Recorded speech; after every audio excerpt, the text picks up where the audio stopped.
All right, just a regular daily crash to start the day.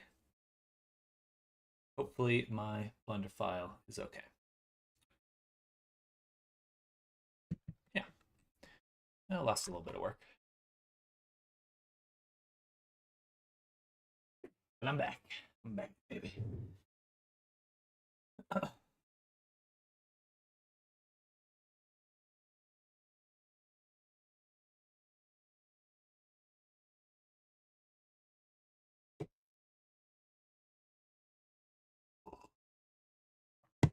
Oh, shit. Okay. Bumping into stuff. Yeah. My desk is so crowded. All right, sorry about that, everyone. I did crash, but I'm back. I'm just gonna type that in chat. Back, refresh. If you go.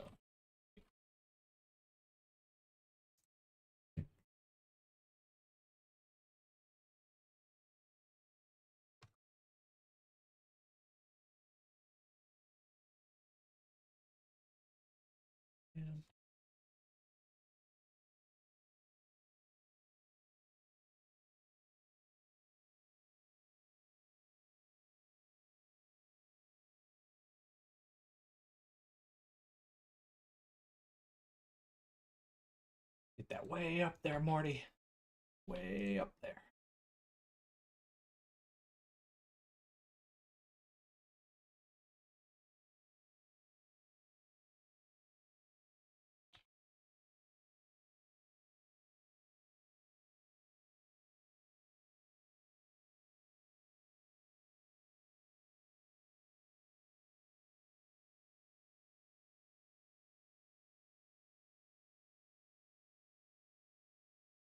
Anyone watching the new Fallout show? That's looking pretty good. I'm actually excited. I really like the actor that plays the ghoul. Um, no idea what his name is, but he's pretty cool.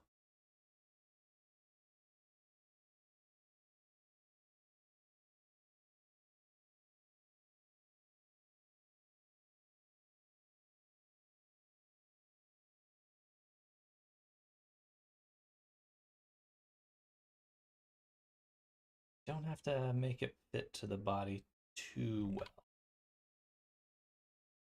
And I'd rather keep the subdivision at this point.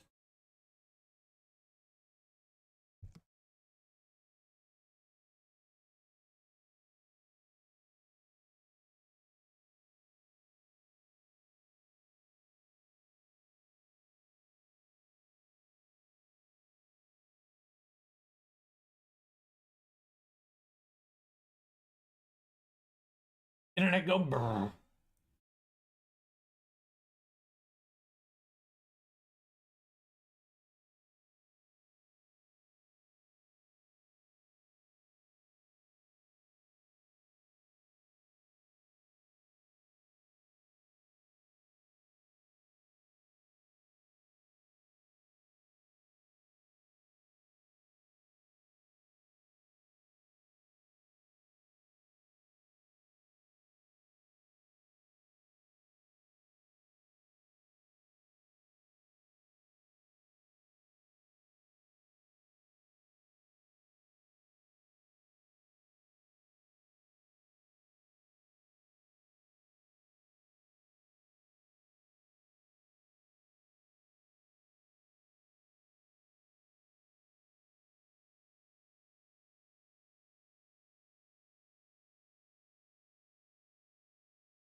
Let's send a message.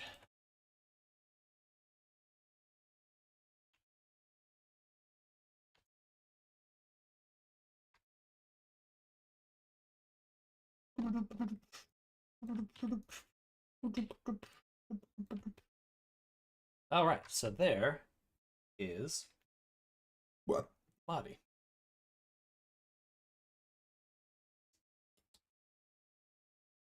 So I think what I want to do. What happens if I put the shrink wrap first? Yeah, I don't like that. So, like this. Here's what we'll do. First, we'll mesh it. Then I'm going to add a multi-res and unsubdivide it. So that way it's basically where I want it to be.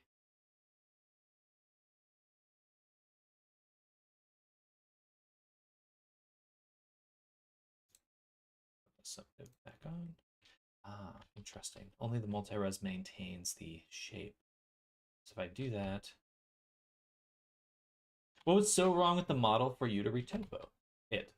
Not too much, but it is just an older model. So I've kind of I have a strategy for retopologizing my models and how I want them to unwrap, and I want that flexibility. So I'm just going back and redoing this, and more importantly, is having a version that will work with my. I don't know. I can't remember if you were here yesterday watching me do the AI diffusion. Basically, good morning, Zoom. I'm creating a bunch of textures through Stable Diffusion, and we're going to use those to create a projection. So, for example,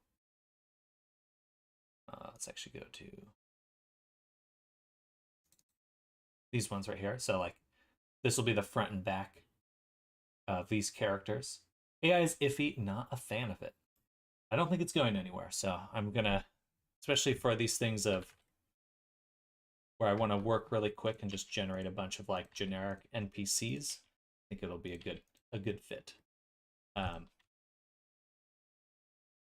yeah, we're gonna be getting a base made. Embrace our AI overlords. Certainly more excited about GPT-4. I don't have any problem with any tool. I have a problem with usually how people treat it, like the fanaticism that exists in a lot of the AI fanatics of like, oh, I can't wait for for artists to not have a job. Like that's just bizarre to me. I don't get that at all. AI bros, exactly. Yeah, that certainly is not only disheartening but offensive. um, but when it comes to tools, when it comes to using this as a tool, I don't think that it's going away.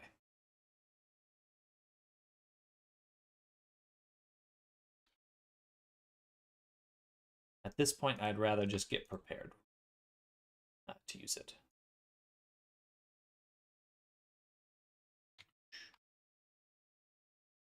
But I certainly understand the distaste. Do one more cut here, I guess, so, like this. And this.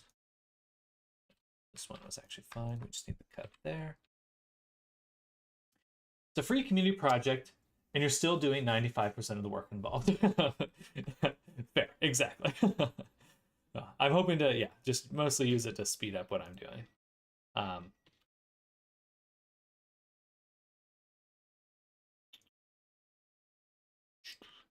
And we'll go ahead, get rid of this.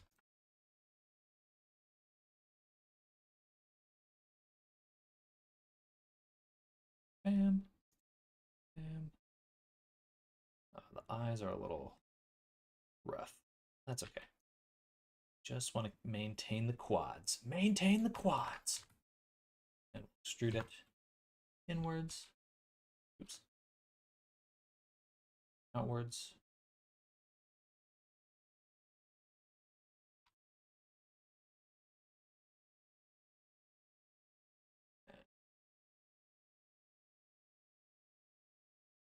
And what's interesting is I also think that what I'm doing would be a very good method just for hand painting too. Like you could probably develop a pretty fast workflow um, just with hand painting a lot of this, because you just hand paint a front and back view, combine them, and then refine. Because that way you could adapt any character you have to an image, which agnostic workflow. Um,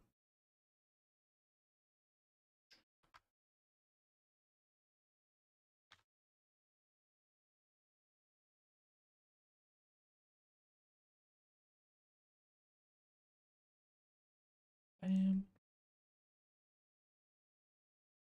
And these connect, so another cut here. Bring this over.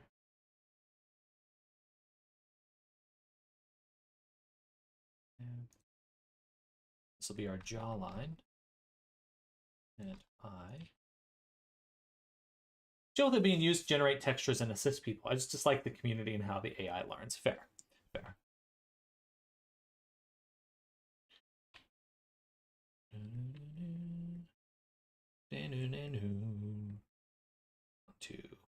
One more cut here.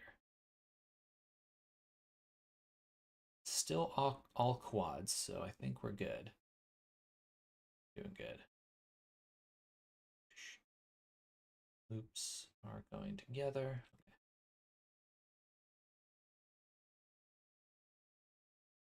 Okay. Then for the mouth, a little bit of a conundrum.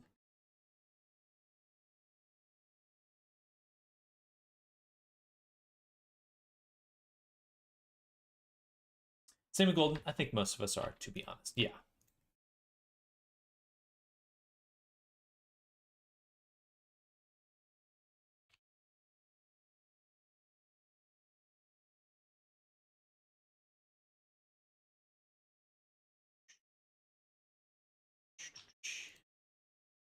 Yeah, if the AI community hadn't attracted the same exact audience as the NFT community, it feels like to me the NFT community just did a 180-degree pivot into AI, into AI hype. Because that's really all they are, right? Grifters and hypers, hype people, not hypers in that sense, but but uh,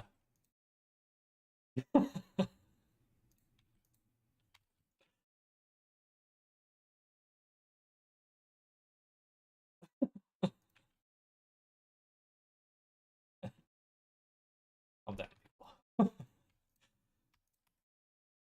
Oops, I didn't rip that one either.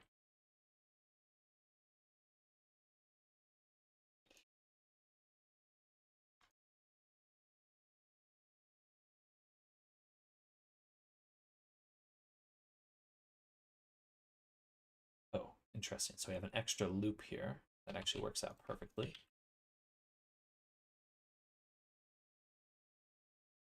Same as Crypto Bros, they are all so weird.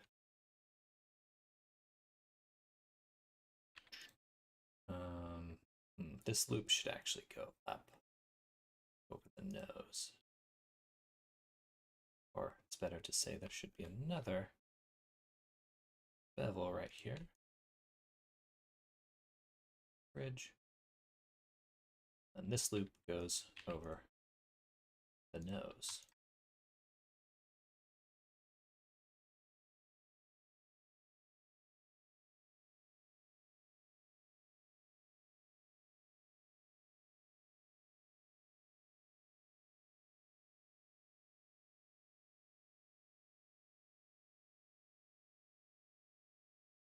And, oh, that seems weird. I'm going to delete this, take this,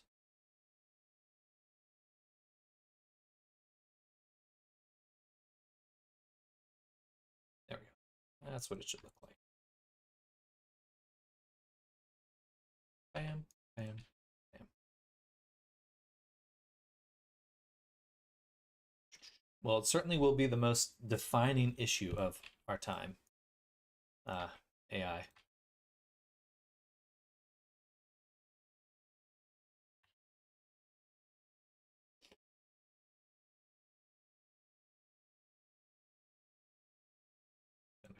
there. And let's duplicate this one to start the I.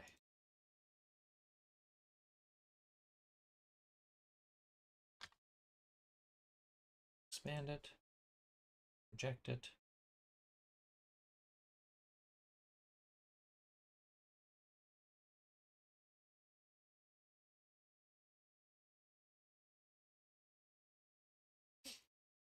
The Basilisk Paradox. I have not.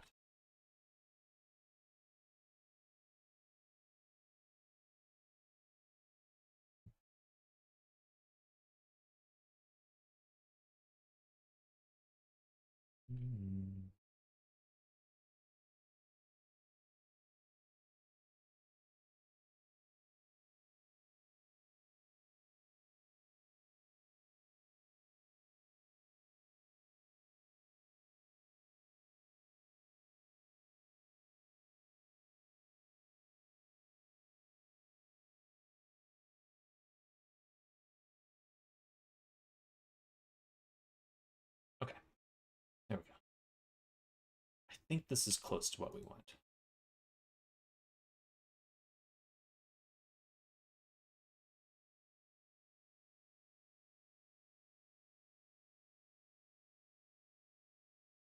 Just need a little bit more resolution in some places. Kyle did a great video on it, suggesting it, giving it a watch if you're into AI. Do a quick little googly searchy.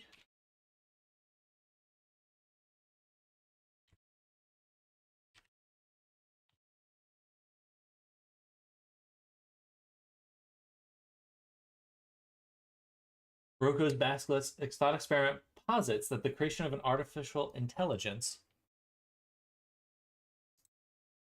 that will retroactively punish anyone who did not help bring it into existence.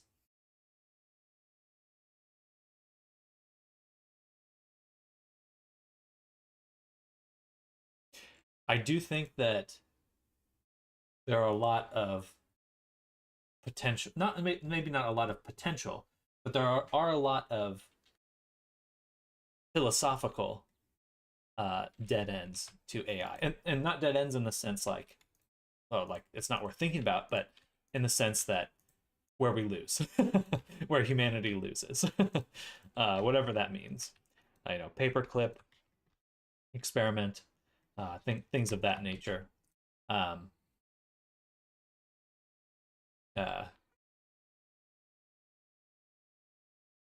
I personally think that I'm not as worried about those situations because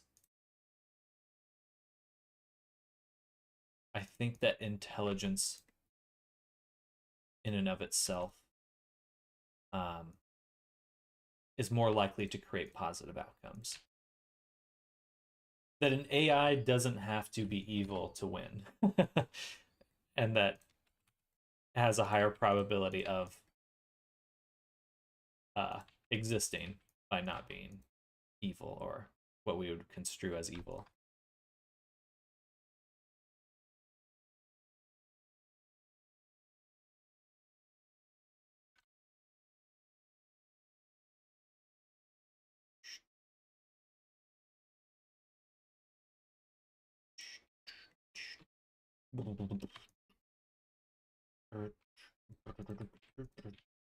What I'm more concerned about is how people use it. I find that much more concerning. We can talk about AI good or bad, this and that, but if we get some dictator with AI, Putin, Xi, that's concerning.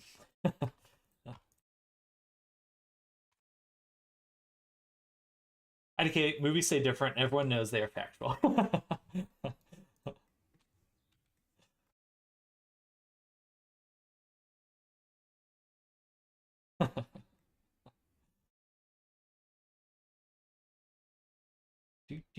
do. It's got a little butt. My God, it's got a little butt. But what I am excited about in the near term, uh, just bringing it more into direction of what we're doing here, I am very interested in using like AI voice changers for NPCs in D&D because I think that's pretty easy to do already, and you could pretty easily train your own with data you own. Um, I think that'd be really fun to have like a very cool orc character, or I mean, you can imagine anything there, but I think that's pretty exciting to me. There's also AI sound effects, which would be really fun to be able to just generate good sound effects really fast. Can go both ways, kind of sketchy. It's all a matter of perspective.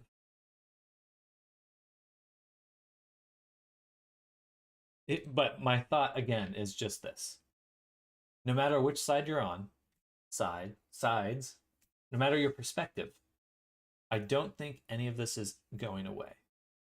The box is open. You know, like you're either preparing to use it or preparing to never use it. I don't think there's a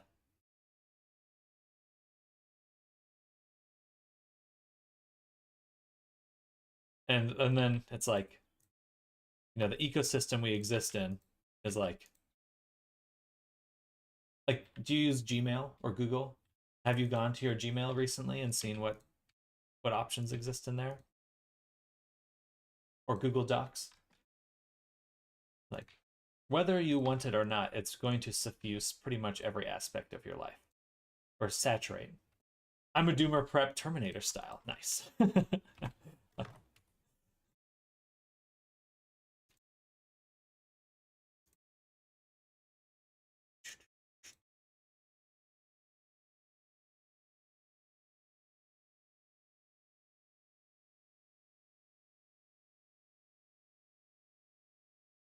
1, 2, 3. Oh, interesting. How many is this?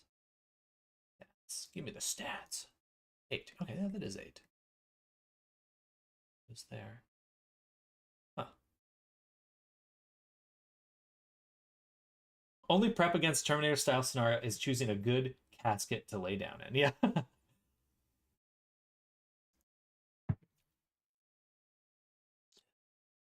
I prefer to be cremated.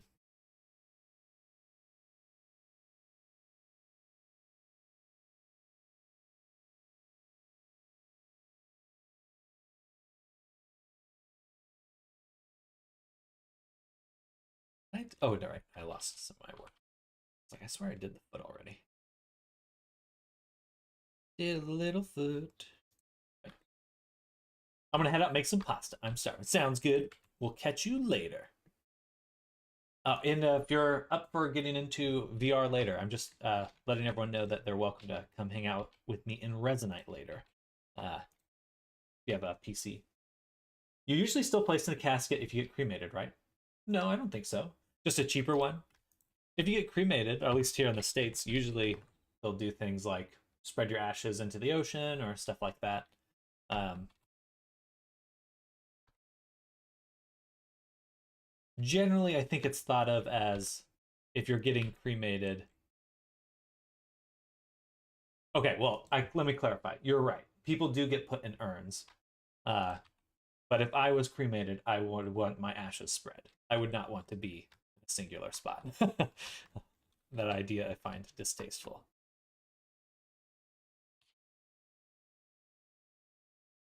No, open casket farewell before being burned. Why not just turn it into a barbecue?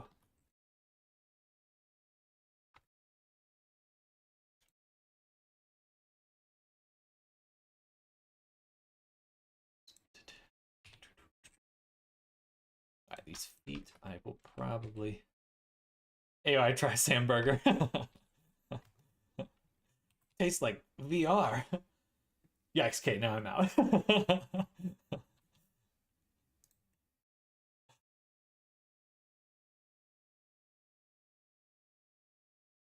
1, 2, 3, 4.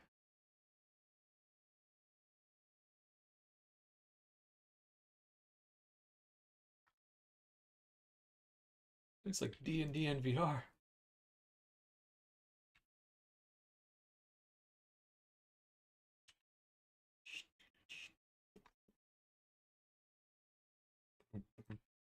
All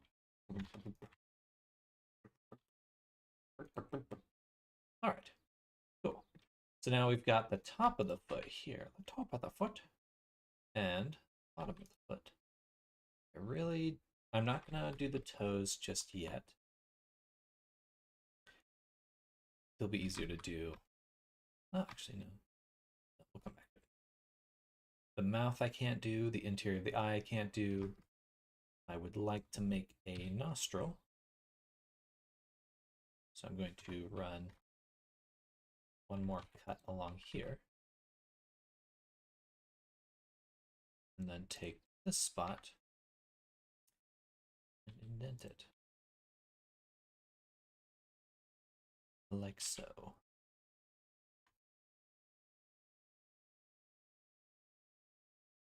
Oh. Quick.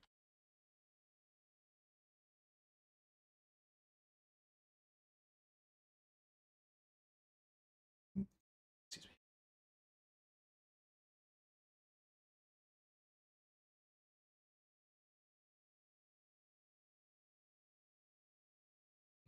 We'll come back to that. I don't need that to be very. I need to remind myself that these characters are supposed to be very simple and not have a lot of detail. Because I will add it as we go per character.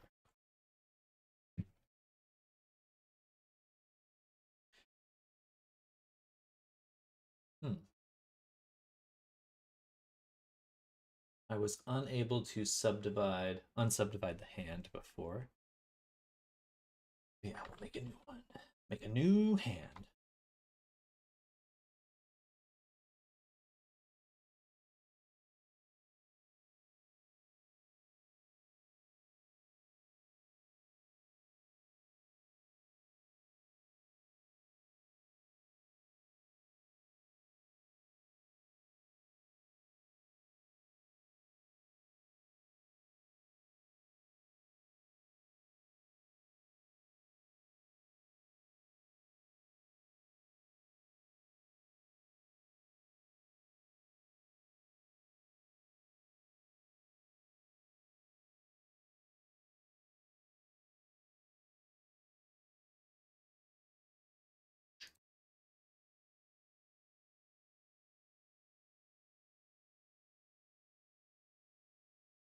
Bam. Bada boom. Bada boom. Bada boom. Bada bada boom. One more cut here. And there.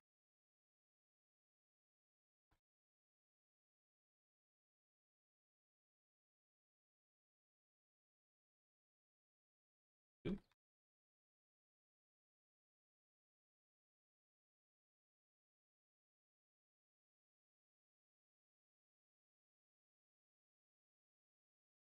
It will actually be nice to have a full subdiv version of this character. Yeah, actually, because if I make my perfect base, multi-res workflows will actually become much easier to do for base characters.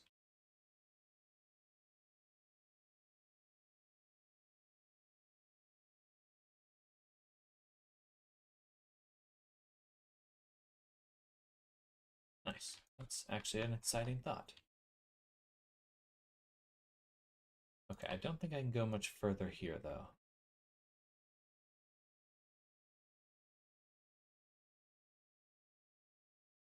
I'm going to duplicate my subdivision or my shrink wrap and apply it once.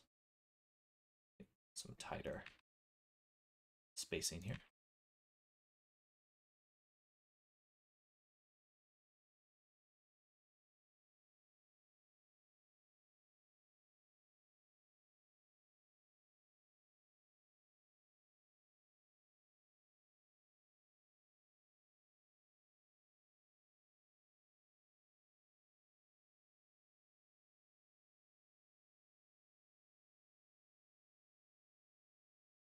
Mark the seam right there.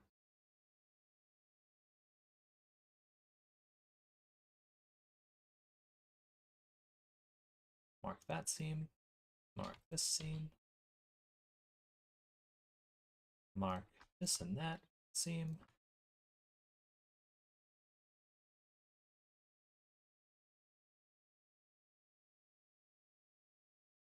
Oops. Actually, for the foot, it should only go to here. What?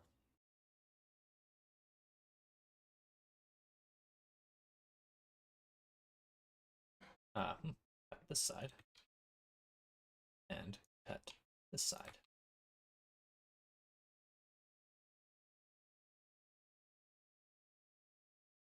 All right. This is probably the best subdivision base I've made yet. I'm pleased. I'm pleased with myself. Yes. And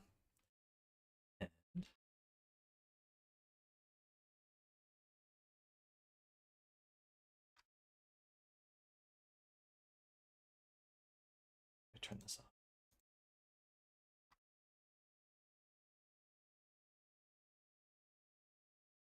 Problem is, I'd really love keep it as it is right now.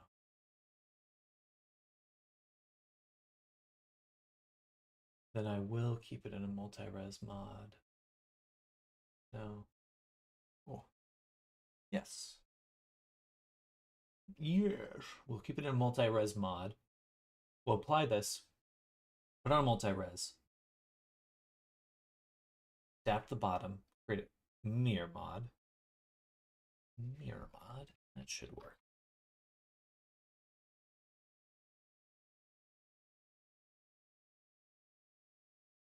Okay, yeah, that should be fine.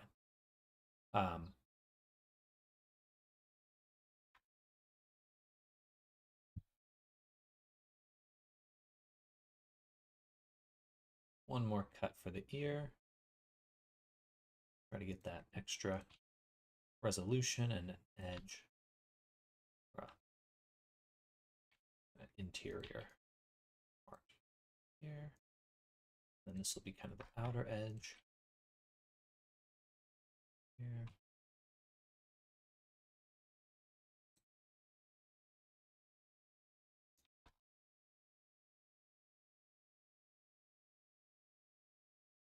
Not really want to stay in place. I think it's time to apply. So we will go ahead and mesh. Let's make a backup copy.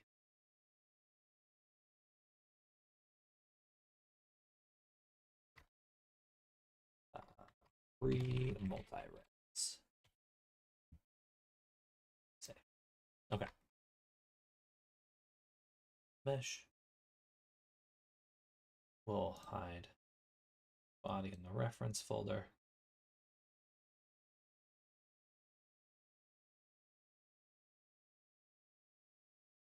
Then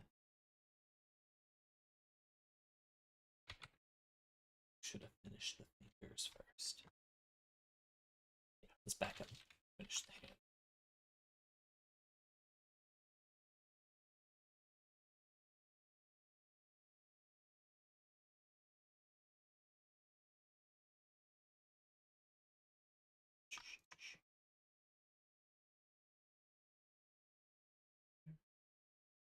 Here. Here. Okay.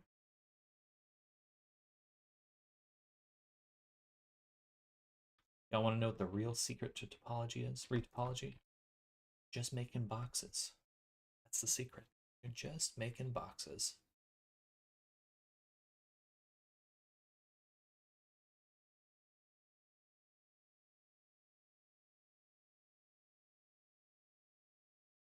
But I did mess up with them.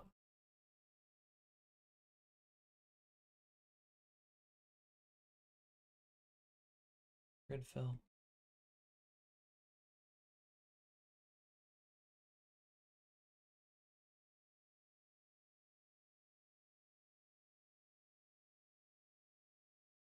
Should have been this one.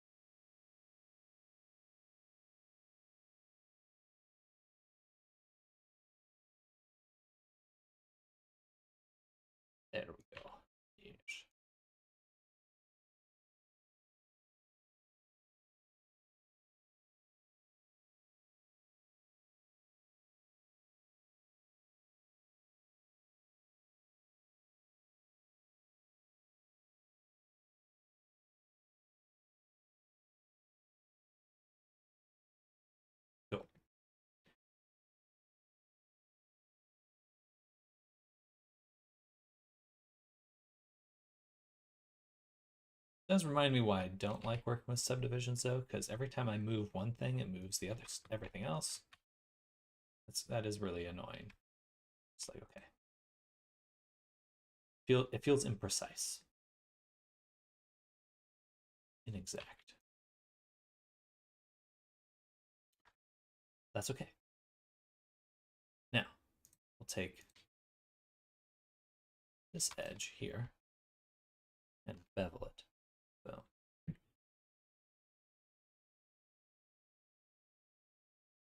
Now we have a box for each finger.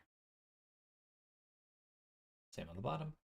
Boom, boom, boom. Bevel. Shrink. No, we want a little bit more than just one box.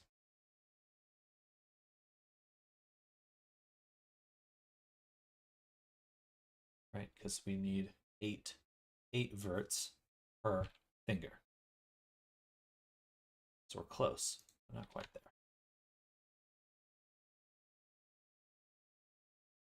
So this would make it 2, so 2, yeah, it just has to be 2 for each. 2, 2, perfect. So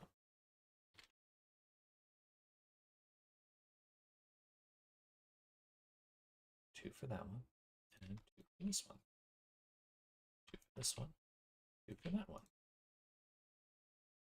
All right. Cool.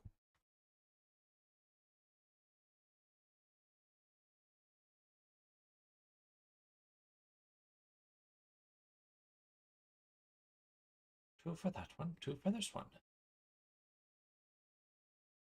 All right.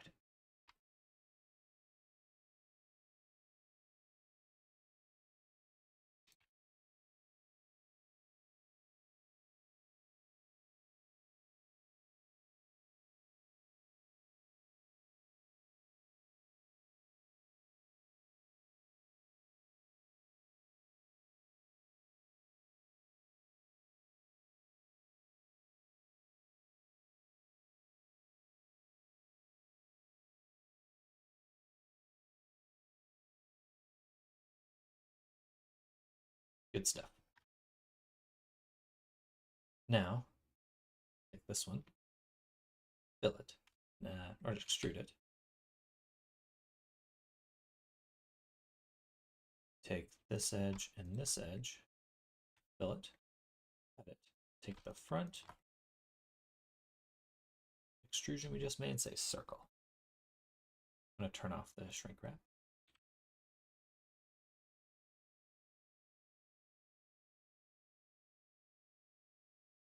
Should be nice to apply one.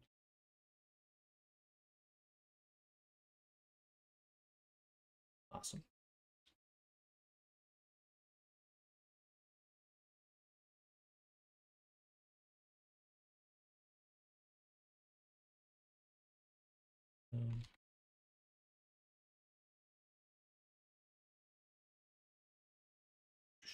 Middle knuckle.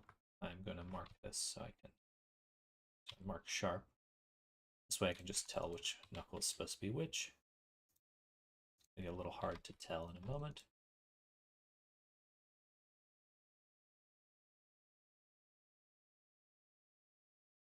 All right. Alrighty. Then one for the knuckle. And grid fill.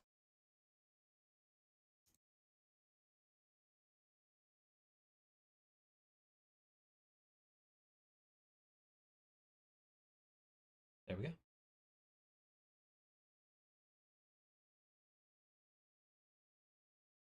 That's it. Then turn off shrink wrap one more time. Throw my selection. Duplicate the finger.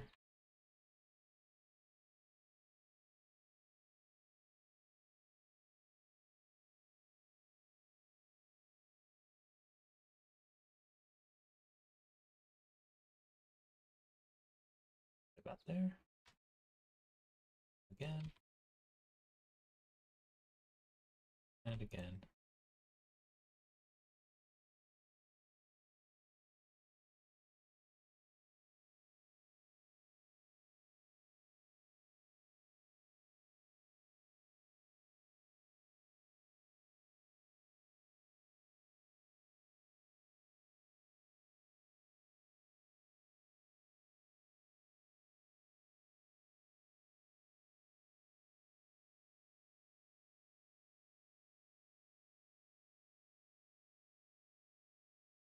Good shit. Good shit.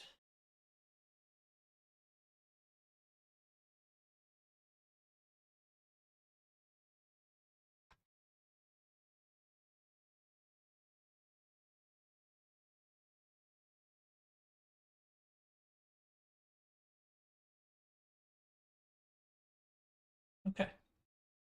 Now,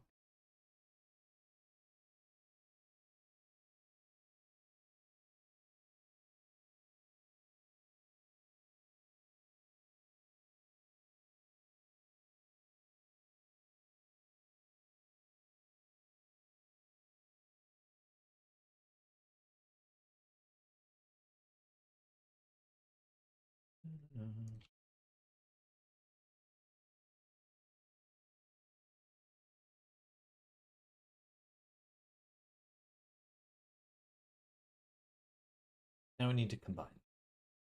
Actually, merge them together.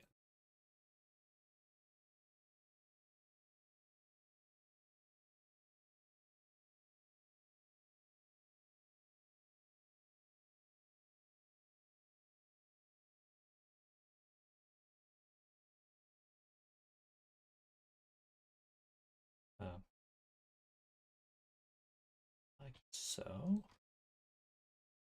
Be nice to maintain my sharp.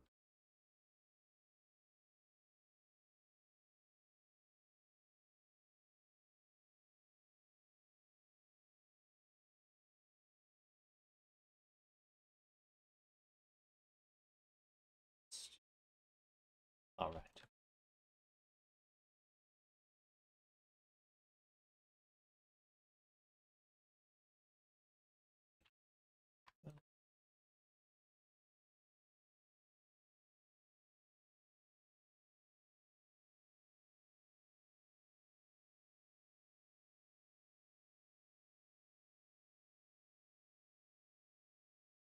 Bam.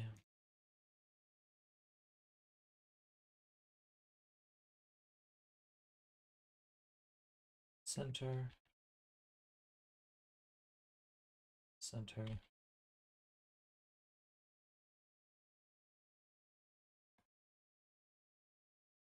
Mark sharp. All right. We are doing quite good. This is going to be great.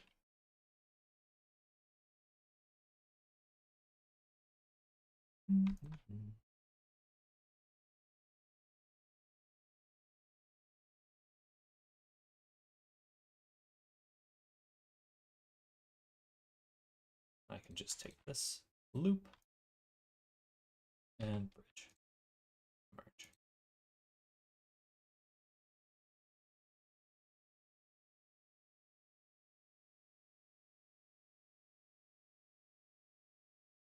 Alrighty.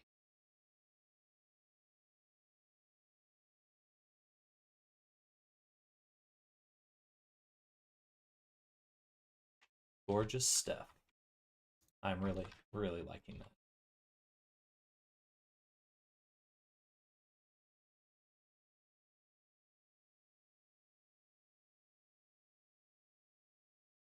Let's take the tip.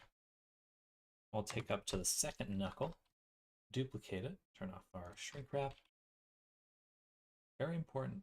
Actually, there's no such thing as rotation for this kind of shape, so it'll work anyway we attach it. It's like, we'll need to rotate it. Not really. And bridge that too. Turn back on the shrink wrap.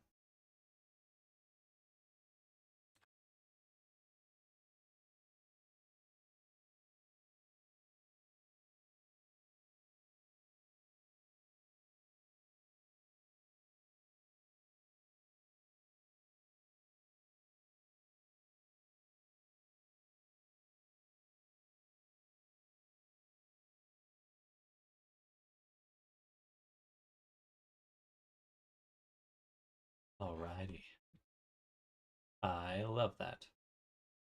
1, 2, 3, 2, and then this should be the third segment here.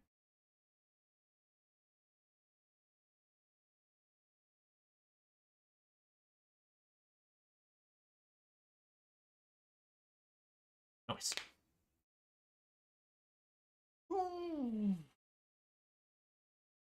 I think we'll do one more cut along here, just to give it... Oh, it's very lumpy on the top of the hand there. Not particularly fond of that, but we will be adjusting this after we get rid of the base, the base sculpture. Let's look at the foot really quick. Didn't I make a new... I'm train bound. Sounds good, Zoom. Enjoy your train ride. I think I made a subdiv foot already. I just can't remember who I made it for. Okay, now I have to mesh it. So, no, one more backup copy. The more saves, the better. Save. Okay.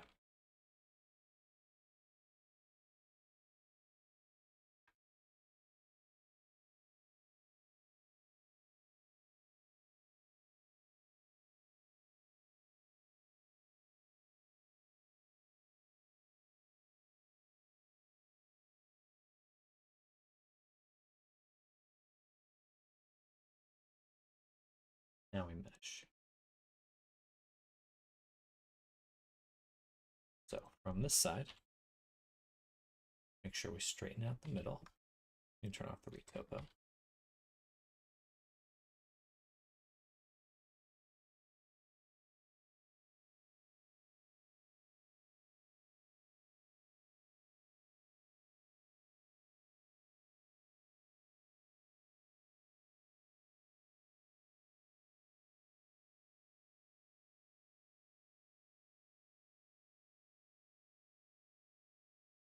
Let's pull out our sculpt mode, turn on wireframe, go to our slide relax tool, and we're just gonna even out our topology here as best we can.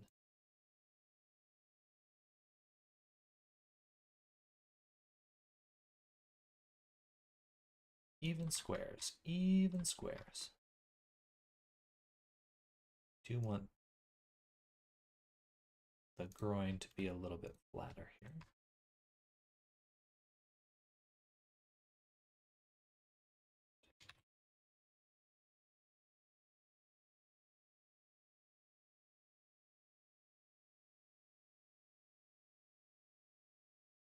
So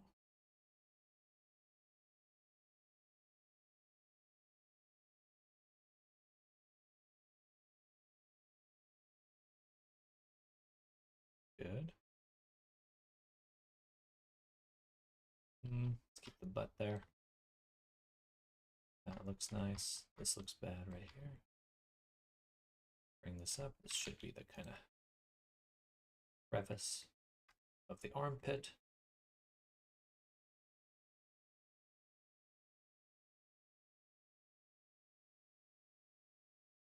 Now the knee, section of 4x4, should have done the elbow as well.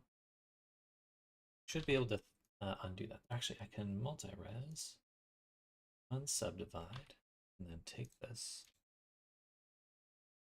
hit it. That should basically be the same thing.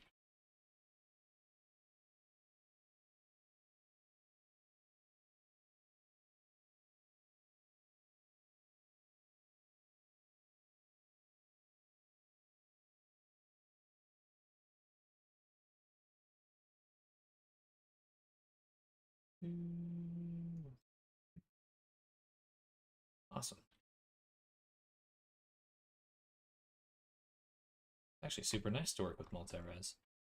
I thought I wouldn't be able to extrude things with multi-res. I don't know why I was under that impression. Perhaps that's the older version?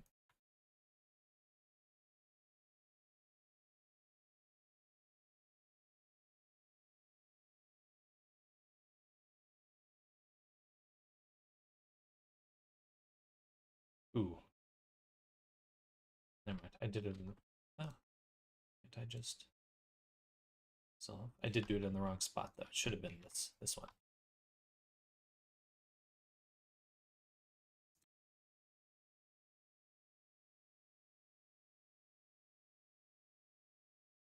Yeah. Right in the bend. Good stuff. Okay. Now, let's look at the lips. Ew.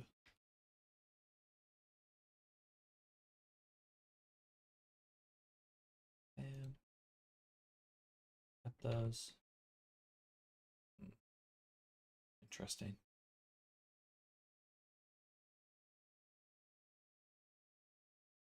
So if I hit apply base.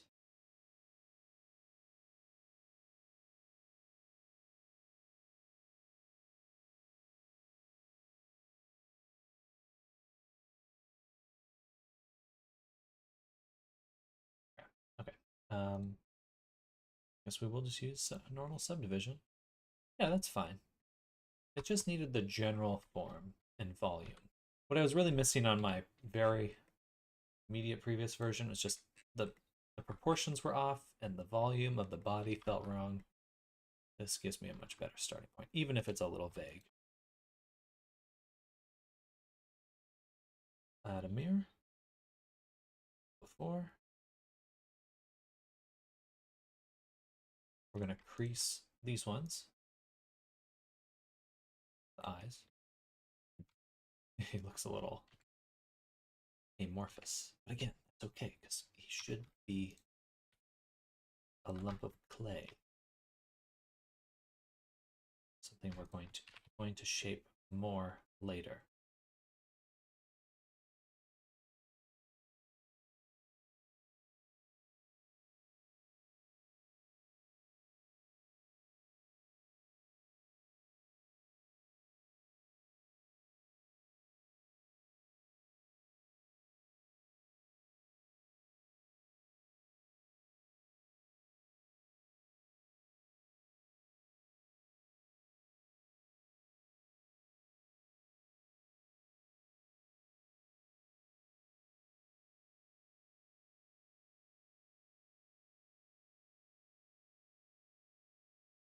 I might bevel this spot right here in order to create a bridge for the nose, or have the ability to make a bridge for the nose.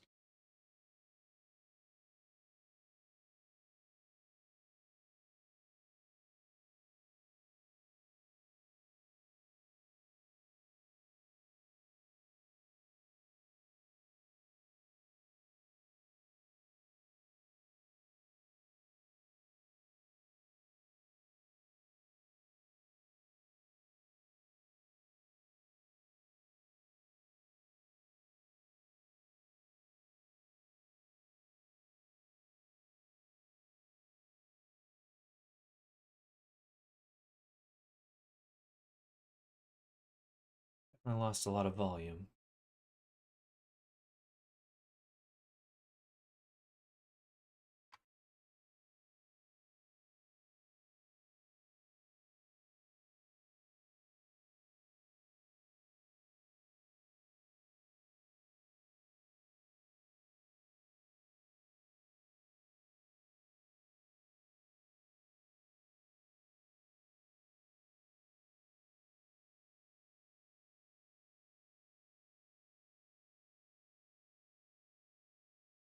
Not too bad.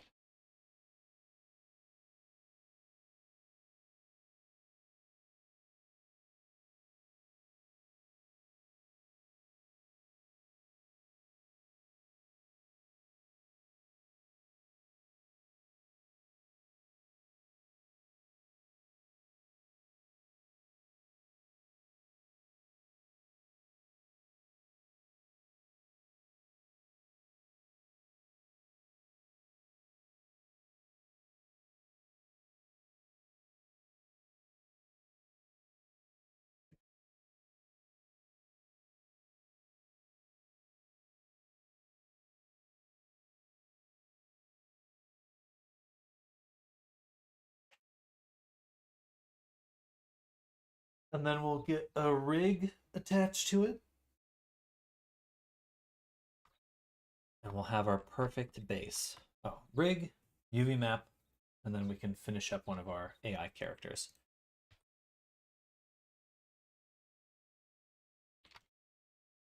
Still want to think about the toes, though. I want to think about toes.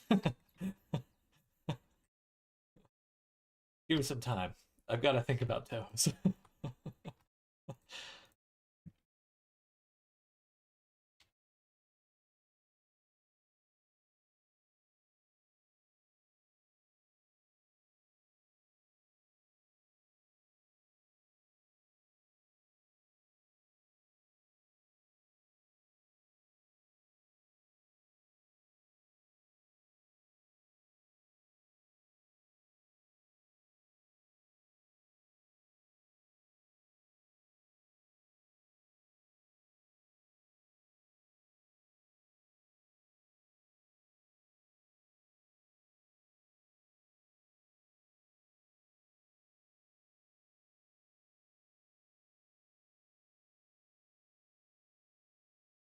Cool. Probably the best base I've made so far. It's still a little goopy looking, but it can be very easily adapted to whatever case I want to use it for.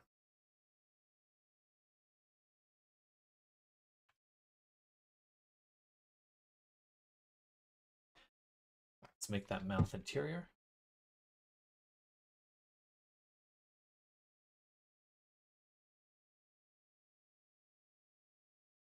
Actually, I will crease the interior.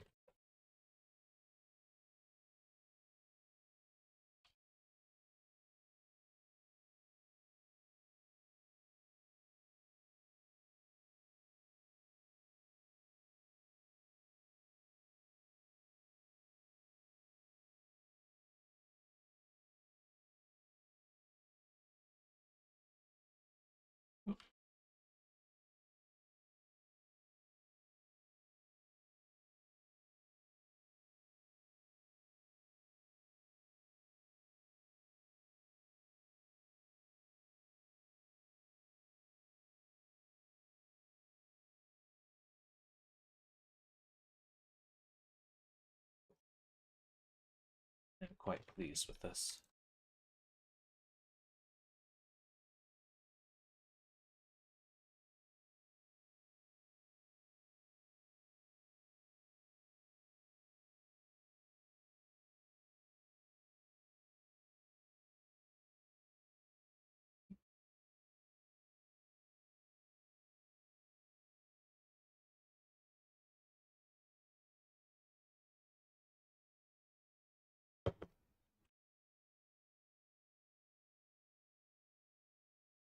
I think the last little tweak we're going to make is to give the peck a extra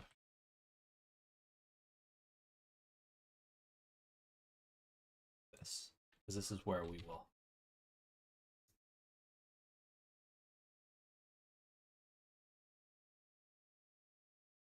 is that where we're going to make the breast? I don't think so. I think that'll be a per character decision.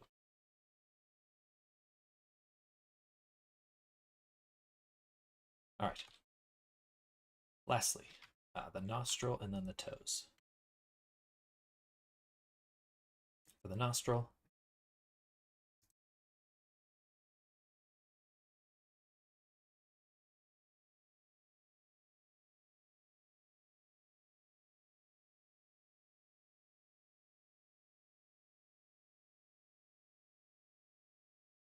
we will take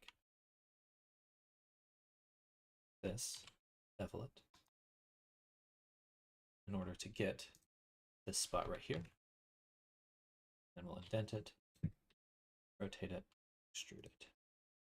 Get big nostril, small nostril. That's something we can work with that is still all quads.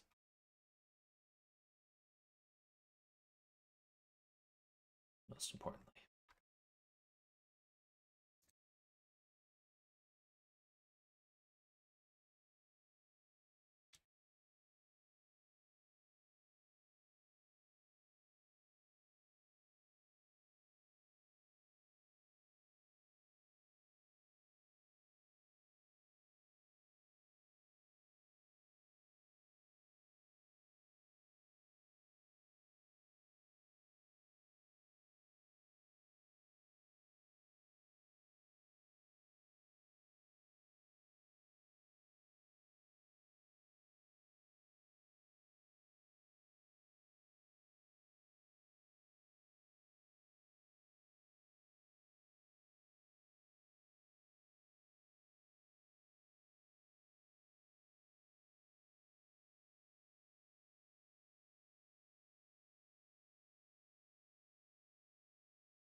I'm getting a little lost in the weeds right now. Just get the toes done and move on. So, for our toe, let's think about this.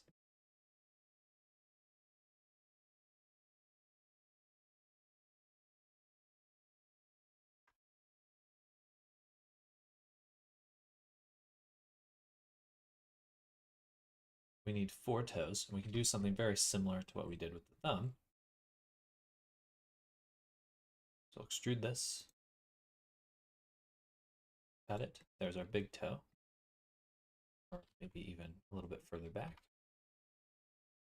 Extrude it out. Got enough for our big toe right here. And then for our smaller toes,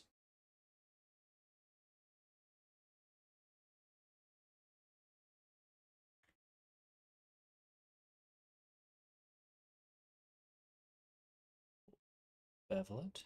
Take the interior one. Push it in.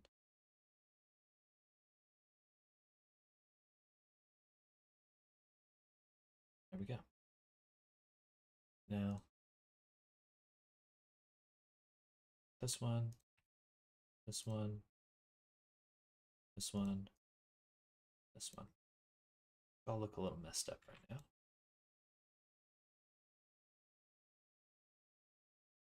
Take all of them, circle them, boom. Adjust them according to size.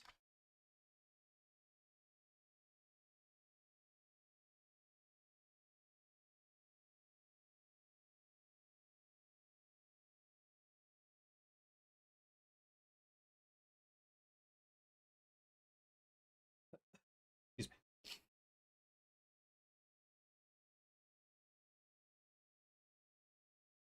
And I'm also going to mark sharp just so I can get a better visualization here. All right, toes are basically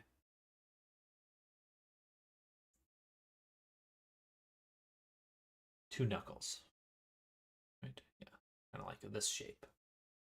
Well, maybe a thumb's a better example. So that's what we'll make.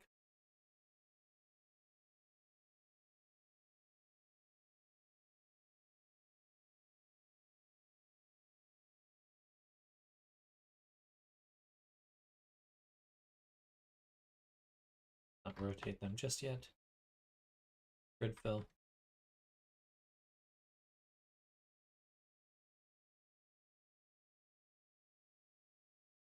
There we go.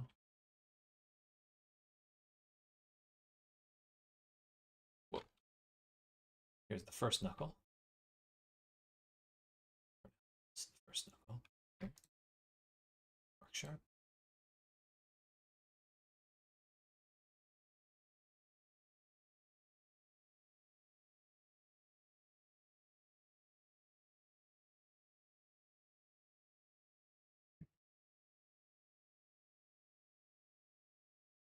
Close enough to start with.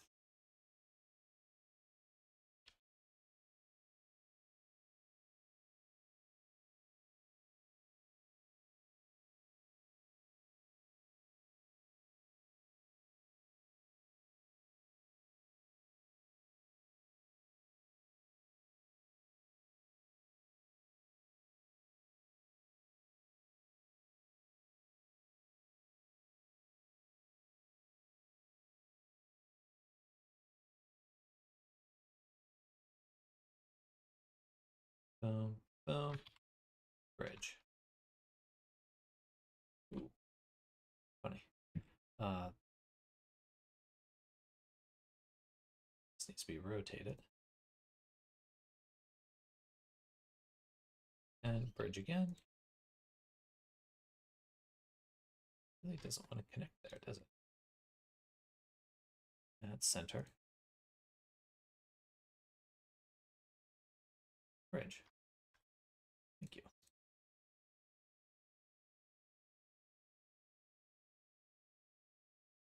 Rotate. Merge. Same thing. Bridge. We'll start scooting these back a little too.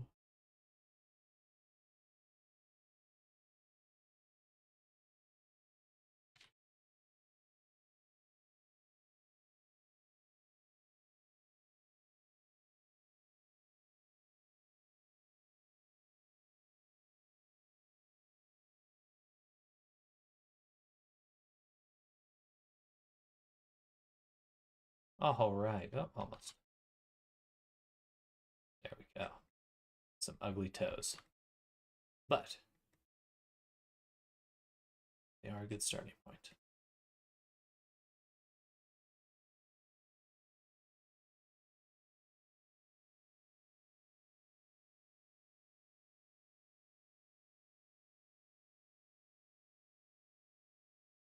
Pull out some sculpting here.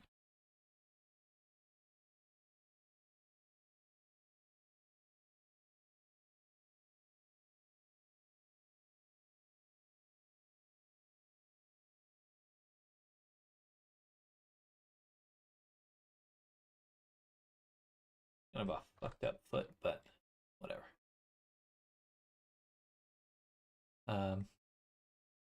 And just for AI. Let me look at the foot really quick. Foot, top down.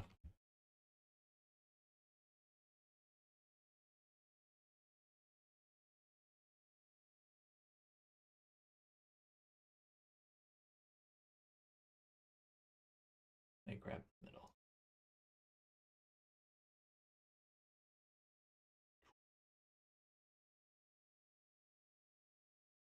Let's take the rest of the body, hide it in this view.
That is all we need.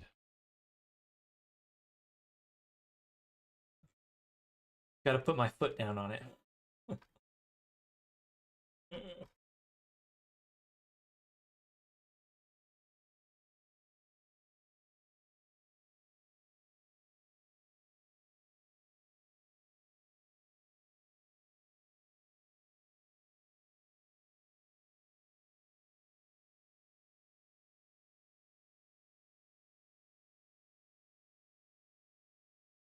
Goofy.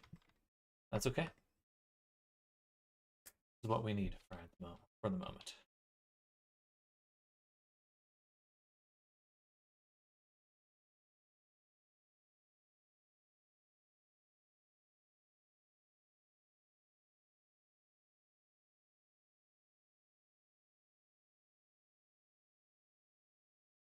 No. I can do one more. No, just leave it. I think for everything, I'm just gonna make it a little bit thicker. Yeah, whatever.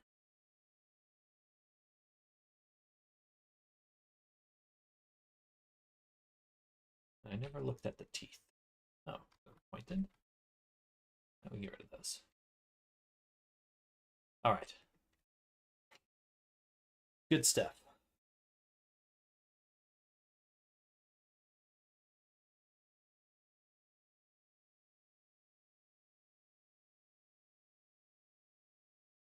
Now let's open up our UV editing. do a real quick UV mapping.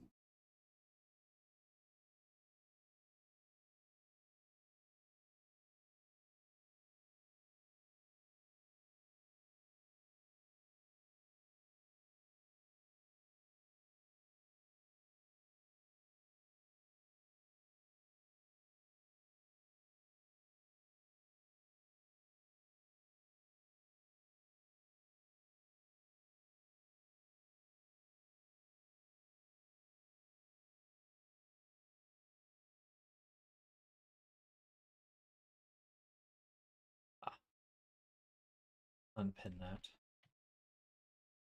Go to the foot. And for the toe. Oh.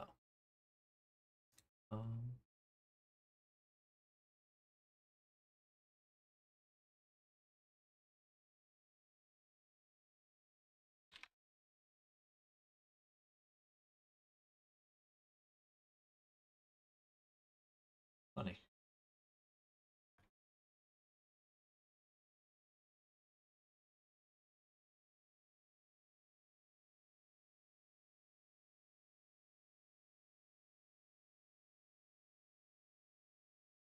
I have to adjust my big toe. Or this big toe. Not my big toe. Big toe here. So there's too many edges. Or, one second. How much do I got here?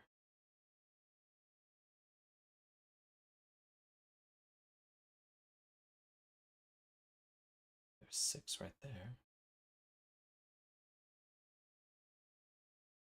It's about where it connects. So let me move it forward just a little more. Select the boundary loop, move this forward. These ones I do want to connect right here. No, I see.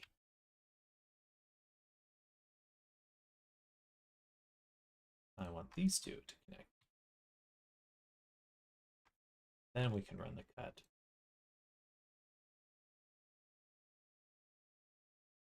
Bridge. And now it should go all the way around. Yes, perfect. All right.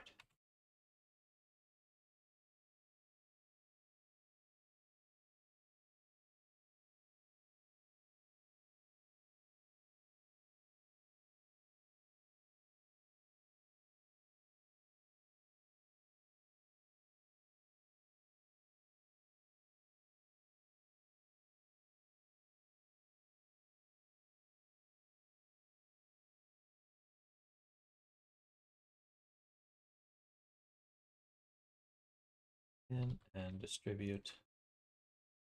So now the foot extends down here. Gotcha. Little bit off.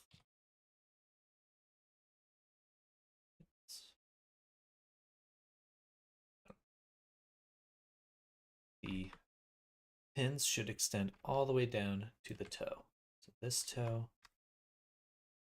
and we can get rid of the cut right here.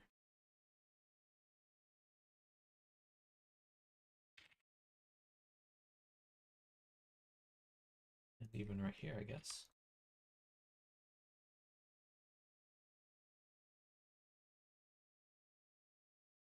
All right. Then we take this pin and this pin, 8, 8, pin them vertically, 0.6,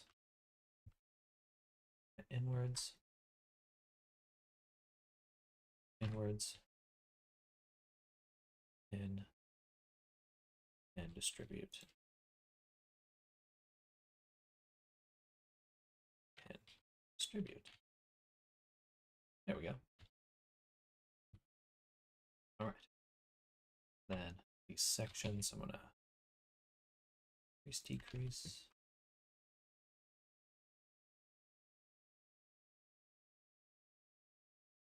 I see. Toe too big. Toe too big.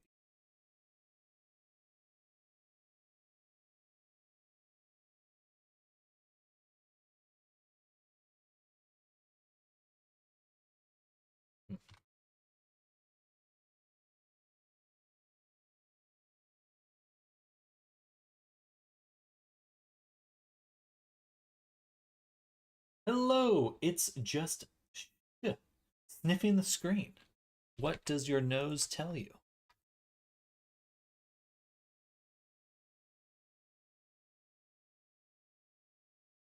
Point 6 and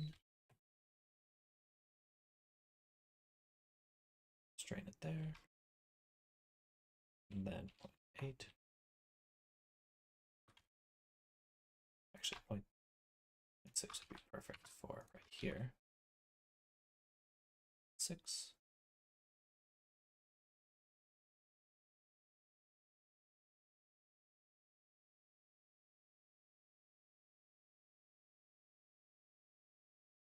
PSY. PSY 0.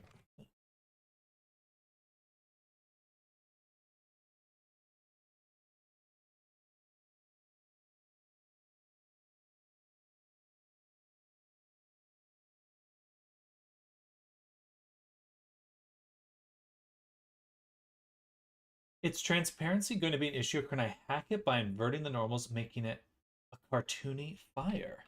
Think emoji. I do like inverted normals. It's always kind of a fun look.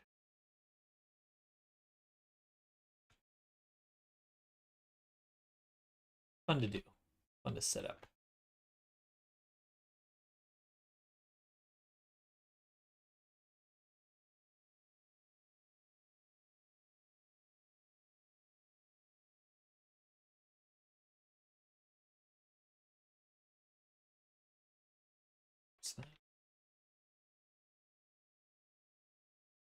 You look horny. Wow. Demented pics. Welcome. I think that's called a projection.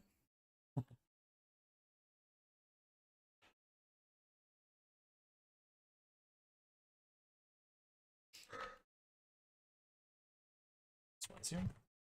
I'm making a torch is why I'm pondering. Ponder the torch. Ponder the torch. All right, we've got the toes. Add a base body. And we'll add in here image texture. New UVs. 2048. Is torch short for penis? You're about to get banned.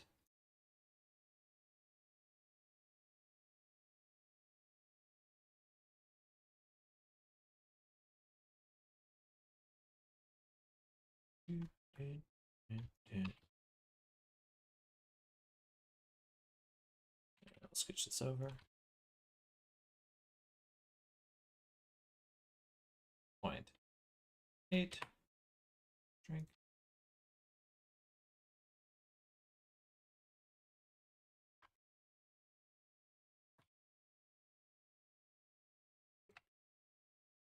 Move that over here. Okay, we're very close. Toes look good. Finally got them working. That's good to hear. And we can move on to the arm. Actually, we'll do the torso. Work our way up. 0.2, pin that way. 8, pin this way.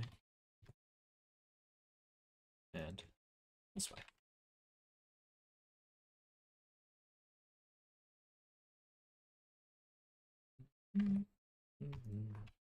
Oops.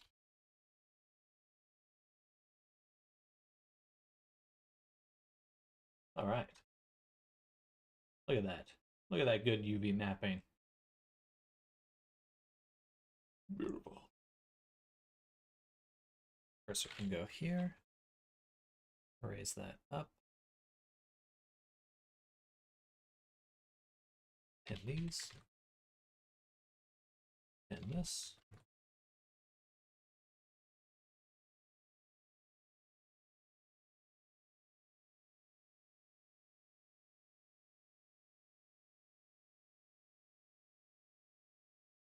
And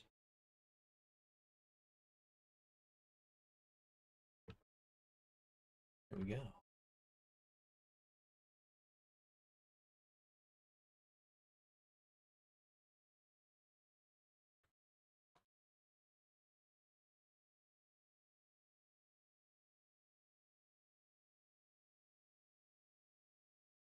Alrighty. So now we've got the shoulder looking pretty darn good. Try to even out the spacing as exactly as we can.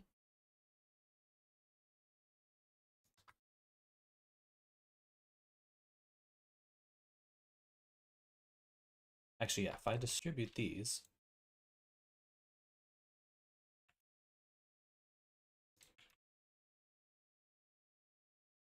should give me a much better idea of how they're going to line up.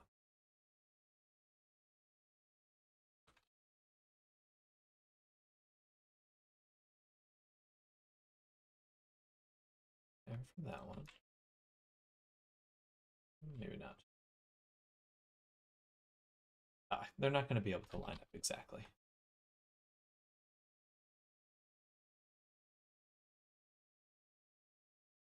All right. Now the arm. The arm, we got to do our method.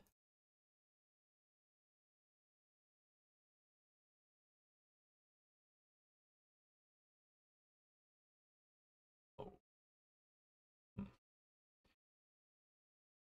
Goes here, mark the seam, then I can delete this, delete that, grid fill, one cut, rotate, there we go. Now it lines up.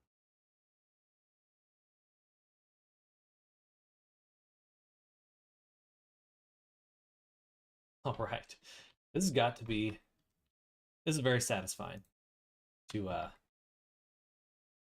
kind of finally get a subdivision base that's exactly what I want.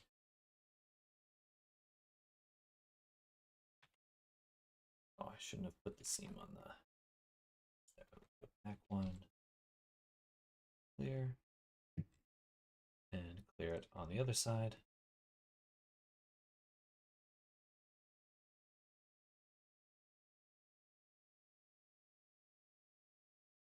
Check from view.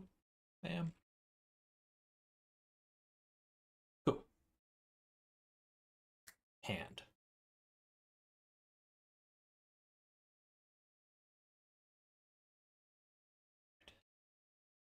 I do actually want this selection plus, so I can pin the middle edge here. Really select it.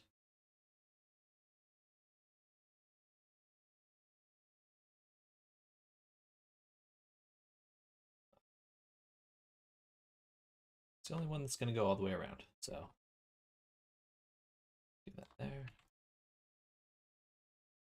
Pin it. Boom.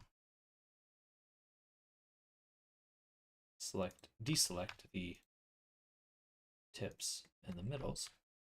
Point to, straighten it. And then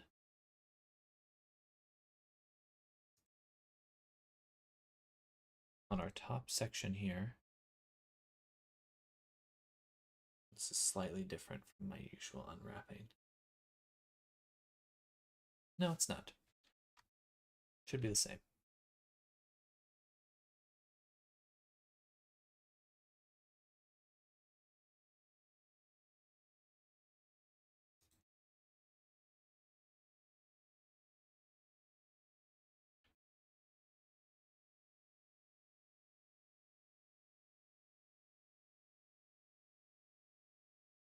Yeah, okay, I see.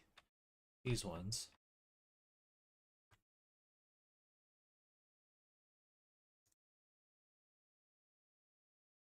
Here. We'll start at the bottom. I'll make it easier.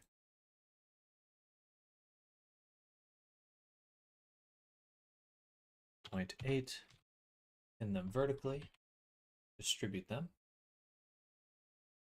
and then these top pieces here, we will also pin vertically and distribute them.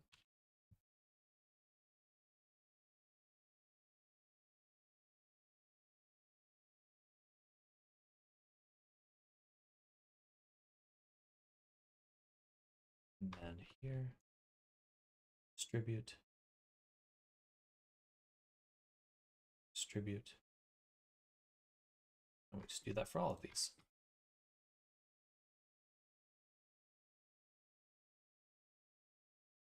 Awesome.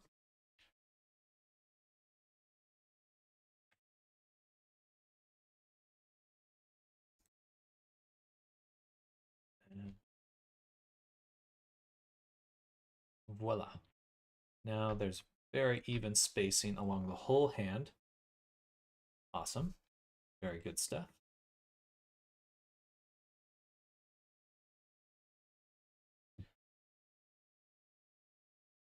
And what we can do now is actually give it the cut we initially had.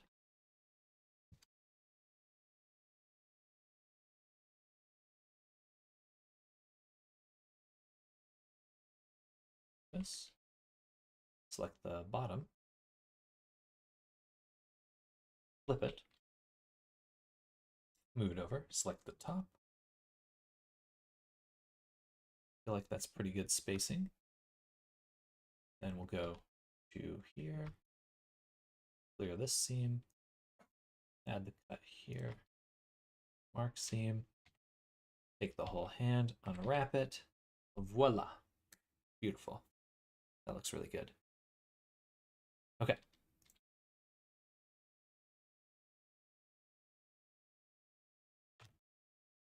Pin these, straighten them, shrink them.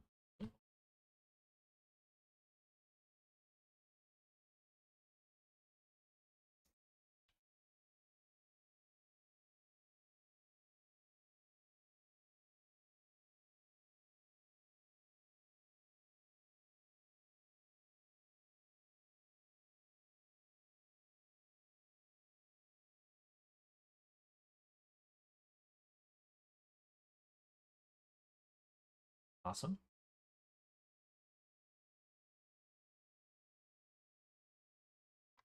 And each of these also distribute.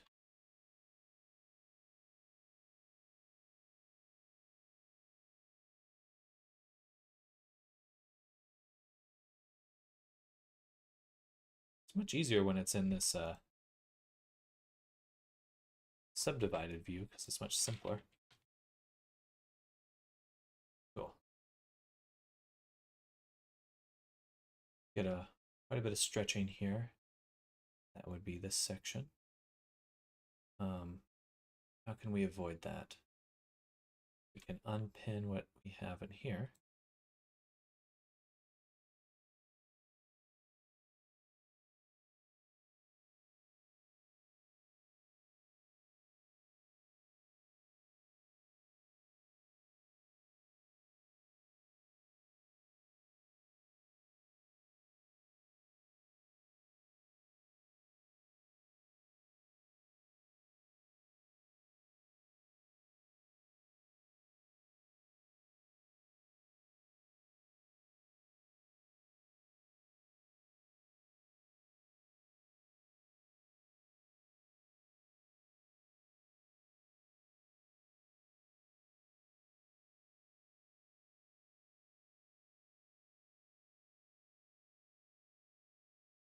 Still quite a bit of stretching there. What if I just did this?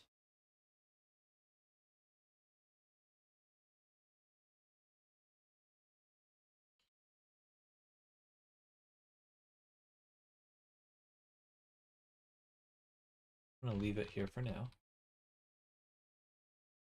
And instead, pull out the top.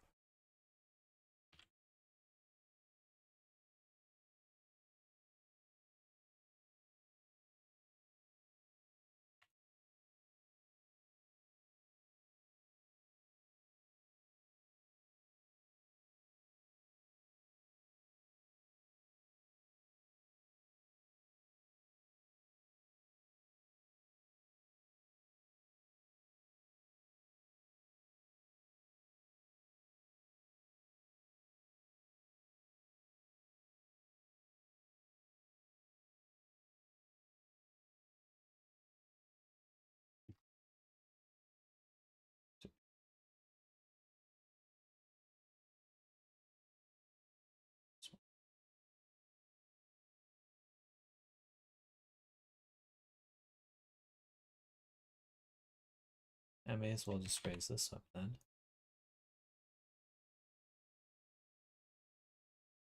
Up there. Cursor goes there.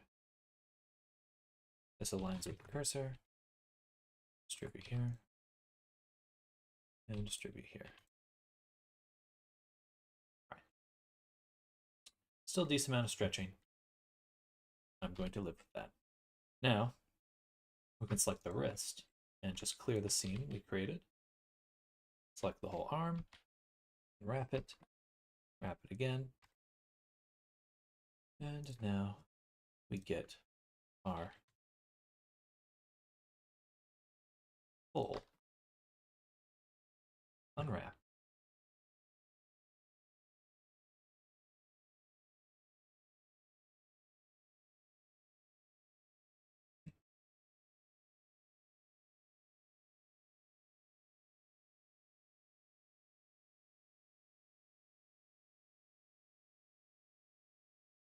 Ta-da! Gorgeous. Lastly, on the lips, gonna cut right there. We'll take the face, project it from view. Deselect this side.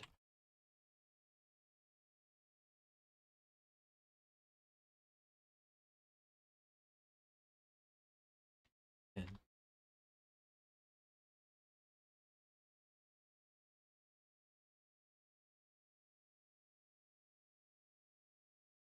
actually, you just unwrap.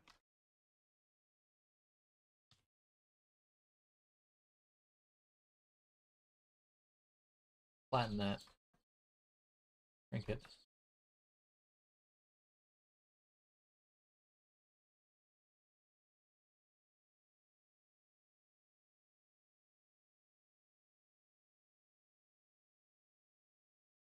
Squish it.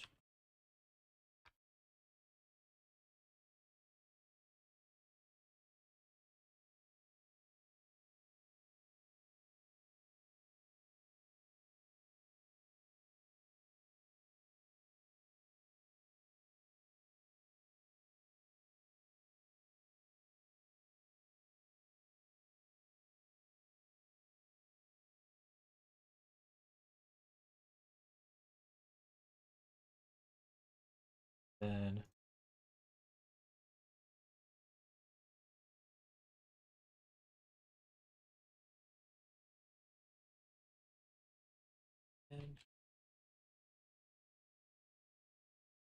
and we can just kind of move stuff around until we get some better spacing. Nice even spacing. The best part about this is once we have this UV map and we start using it on a bunch of characters, we can then start transferring the detail of the texture from one character to another quite easily. I think, especially for the method we're using, AI diffusion will be super useful.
A little squashed.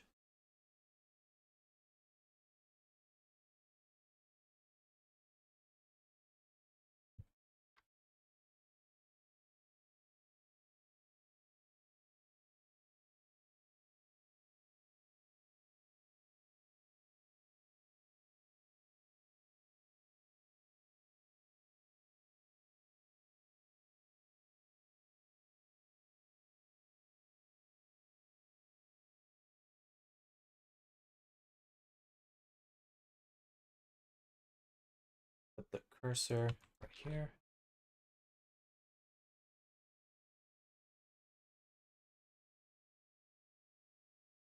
Point 6 this.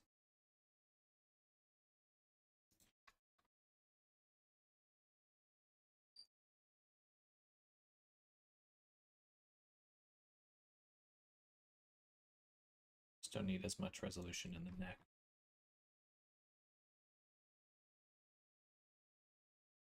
Let me back up. Leave it right there. Brittany might be coming up.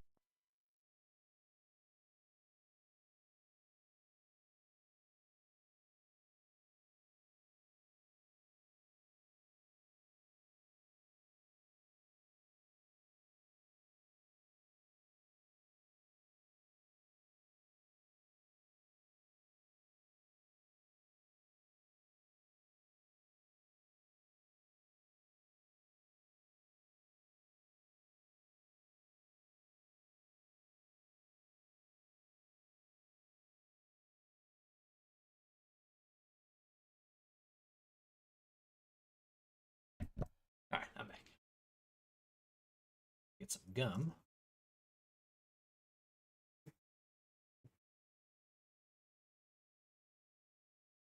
The lip right there.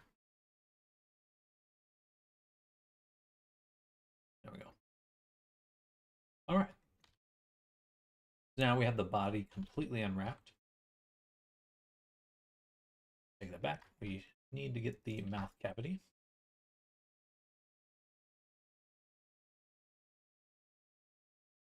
Which pretty easy to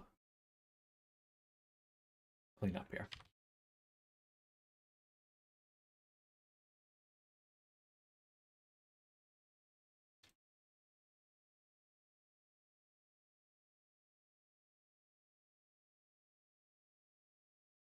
All right. Now with everything, we'll do the average, the scale.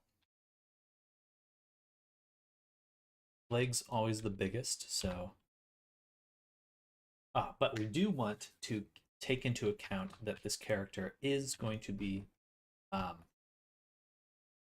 mirrored on the UV map. So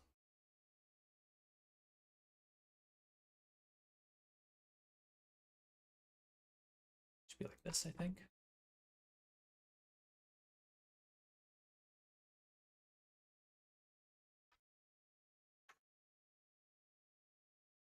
But we'll put the head at the very top.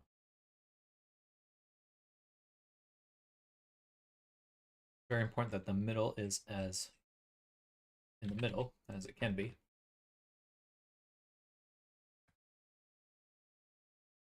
And any other pieces that need to be mirrored in the same way, such as the torso.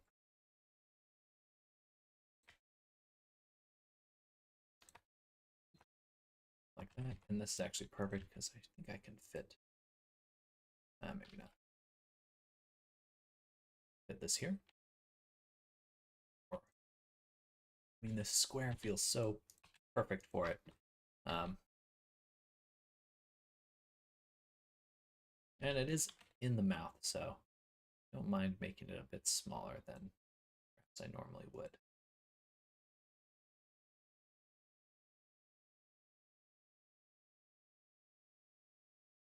Right about there.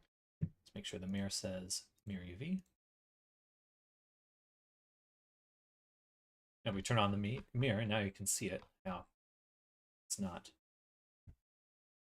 this, it's not flipped, actually continuous.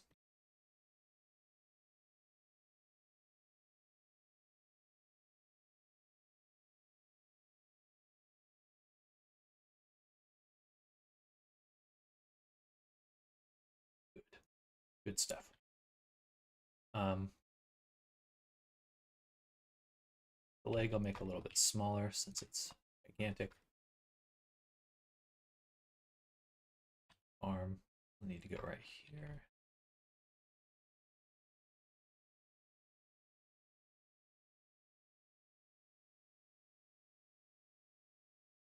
And we'll put the cursor right at 0.5, 1, right up in the middle top. So I can select everything, 0.6, and just scale everything up to make the most of our UV map as we can. And the face could do with some more resolution too. So we'll do the same thing, but just for the face.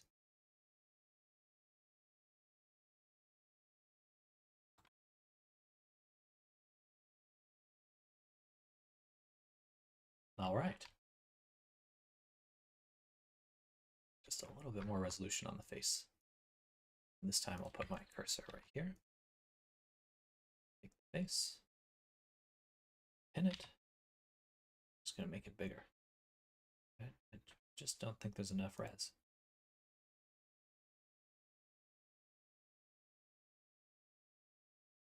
A little stretched.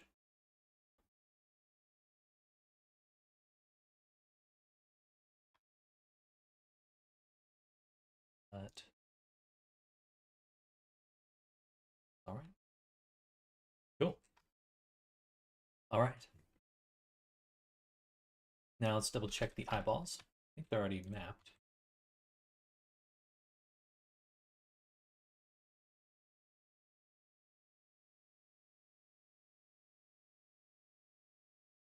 Actually, no need to delete the vertex groups. But UV maps, oh yeah, way too many. Yeah, let's get rid of them all.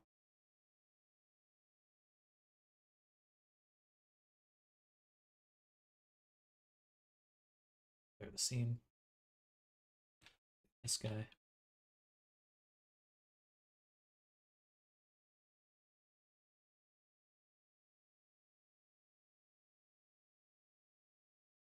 Probably here. Select the front. U, project from view bounds. Turn off live unwrap and shrink this by 0.99. Invert our selection. Unwrap. Select the edge. And then project from view bounds. Put our cursor at 0. And shrink it.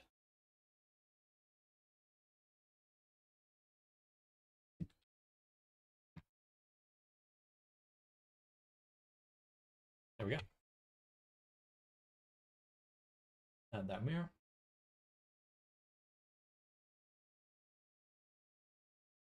Alrighty.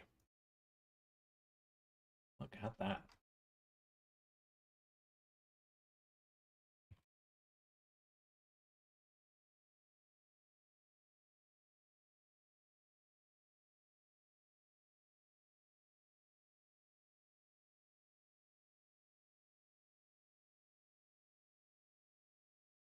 I feel like I could probably move this around to be a little bit more optimized. Like, if I could get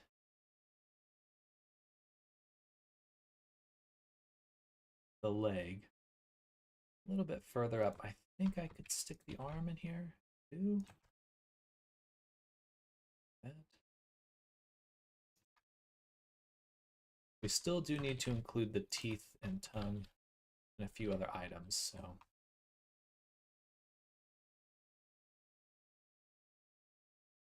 Or perhaps if I move this down,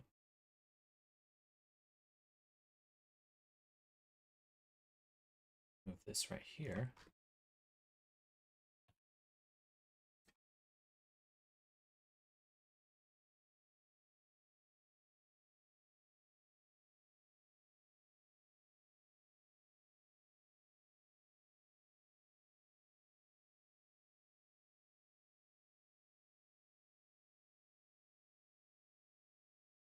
That feels a little bit more efficient. And again, I can go ahead and take the face because it's going to be the most important item or chunk of geometry.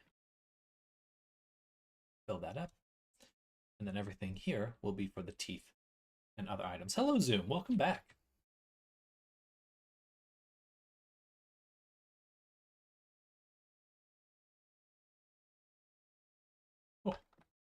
Looks good. So we'll go ahead and make a copy. We'll call this UV mapped. But welcome back, Zoom. Hello, hello. Now we can hit it with the AutoRig Pro. Yeah, I definitely want it merged or rigged beforehand. Most defo.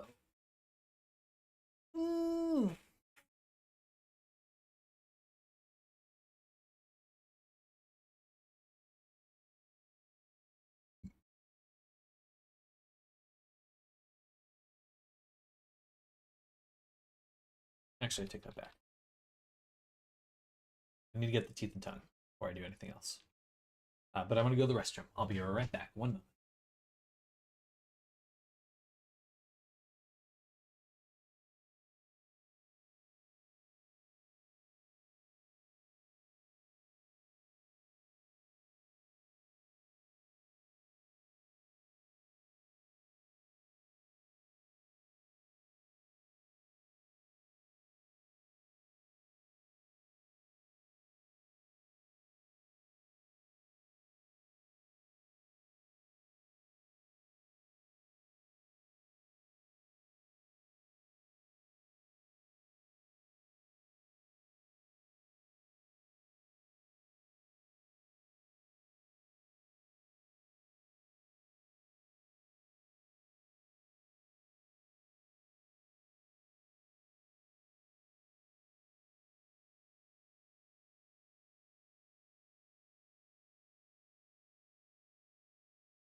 Oh, hey, JW. Welcome.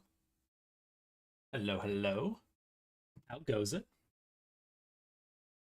We are just about to start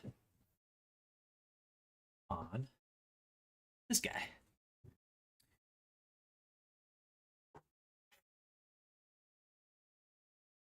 It's I am. Howdy. Howdy.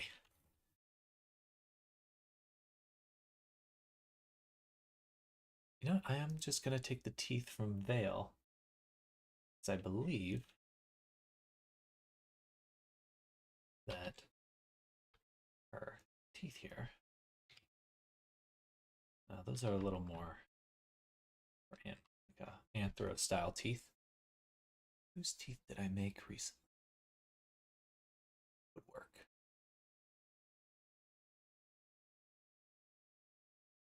What teeth does Shiloh have?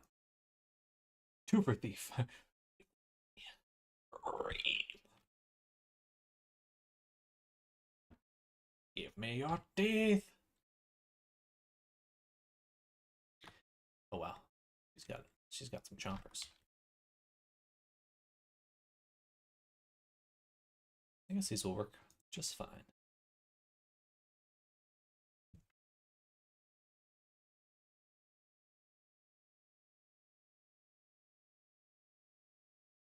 Ah, eh, eh. Torn. Um,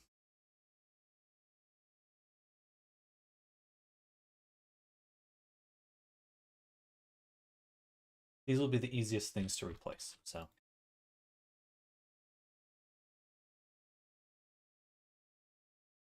and these ones are already rigged for the rig I'm going to add. So yes, I will take them.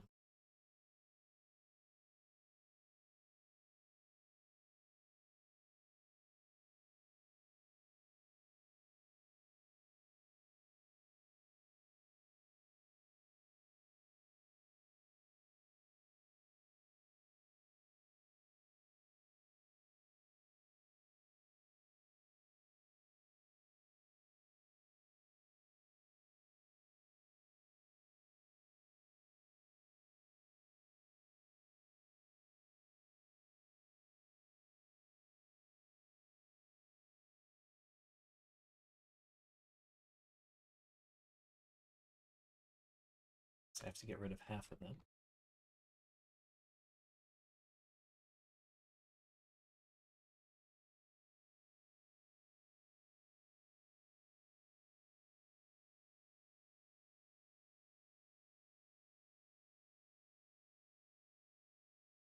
Yeah, they're already overlapping, so good. That works.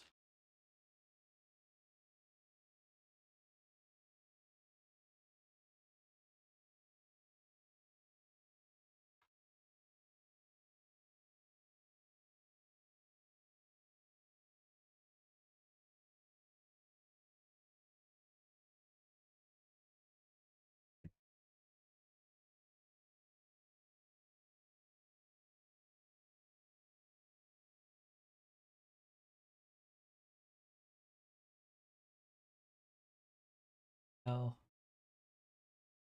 separate. L separate, because I want each of these to be selectable. Teeth lower. Teeth upper.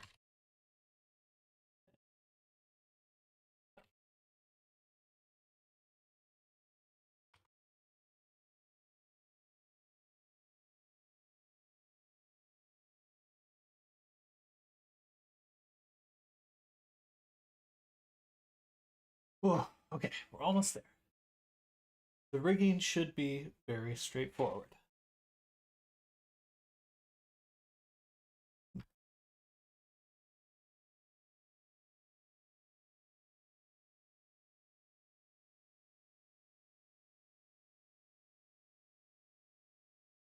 I don't need to give them a subdivision though.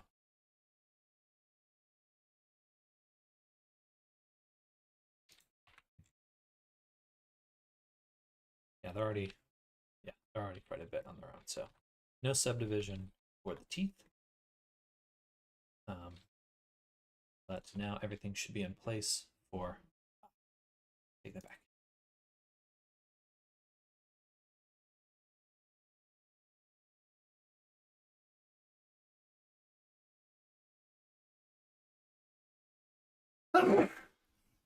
Excuse me.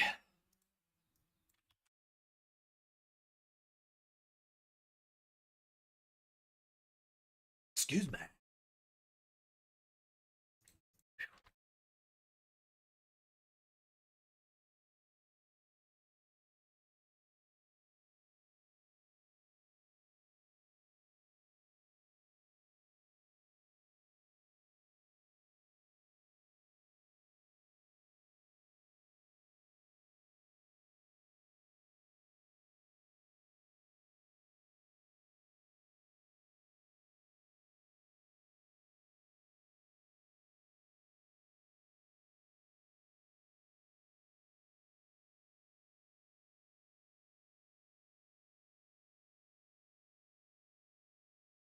And I don't actually like that unwrap for the teeth.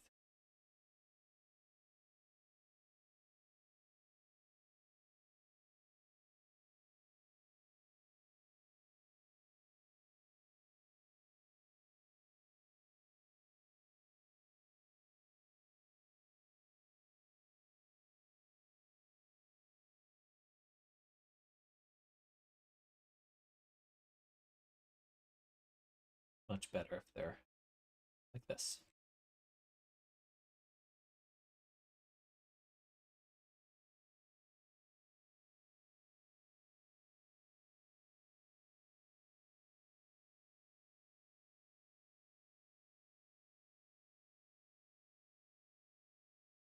I see.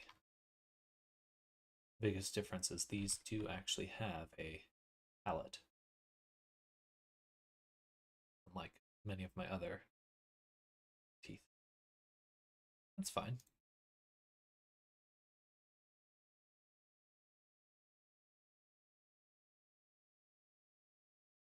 That and like that. Really not that much of a difference.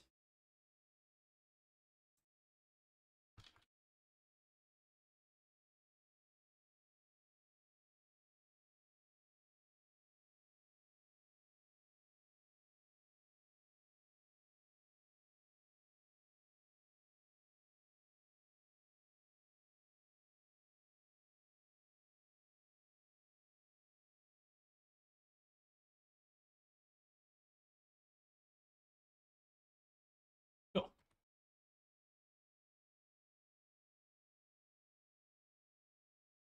Um,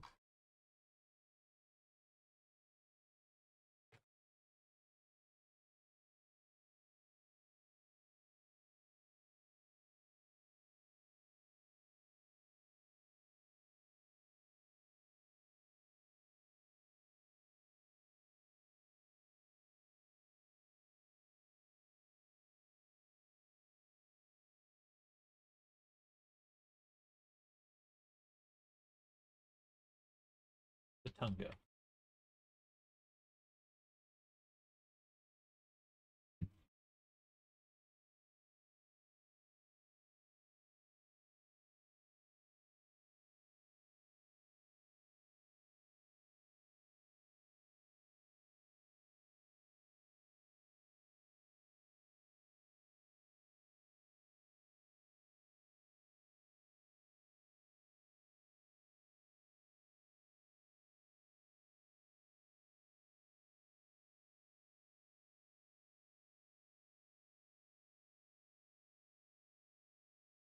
It should be good. Okay.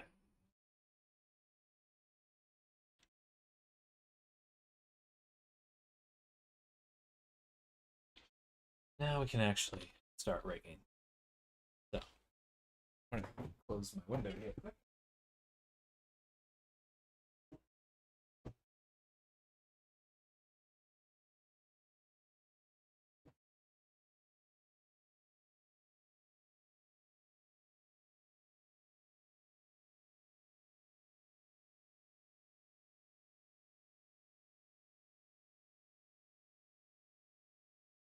Now we can do the smart pose.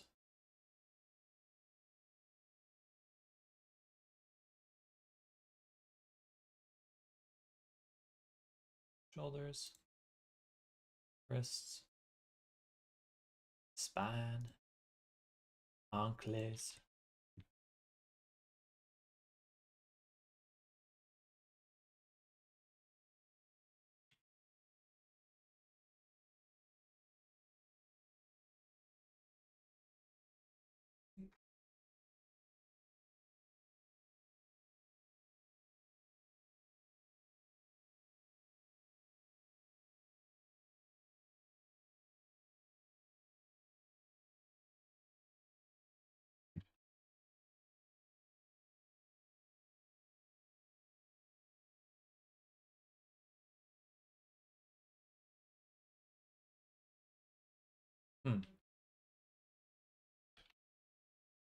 If I re-import the prior version, I might be able to just transfer the weights. That'd be nice.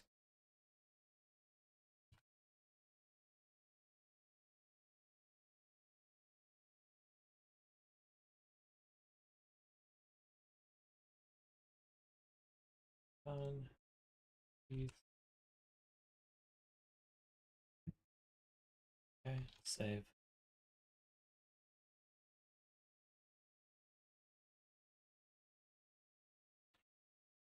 Beautiful.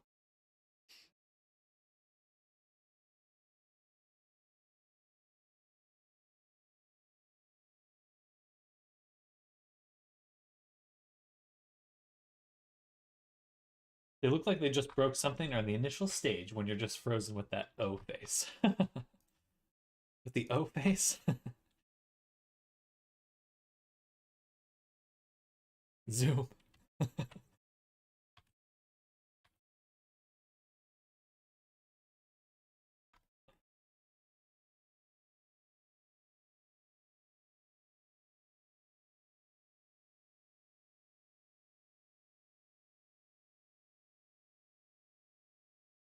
All right.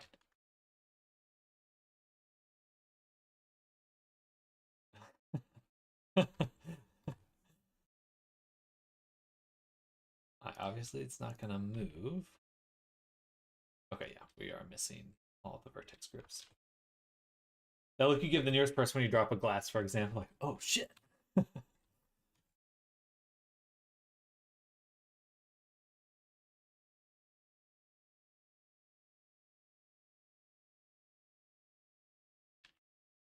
Really? I lost all my vertex groups? Even with my teeth and tongue?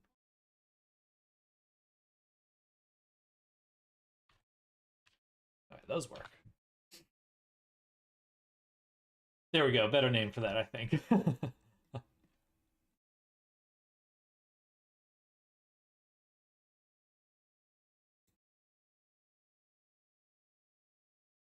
Oh, that's right. Of course, it does have vertex groups.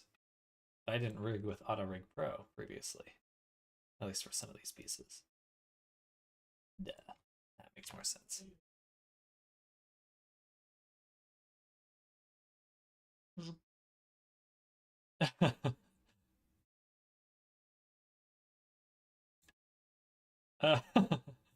I thought you were setting me up.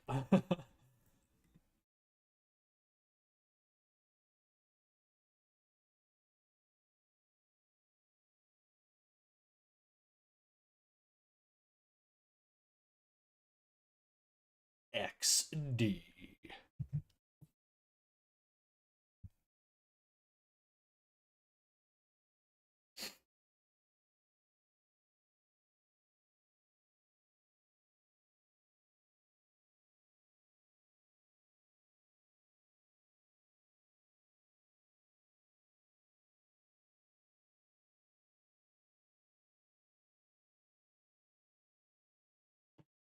Gosh darn it, you Americans such lewd thinkers.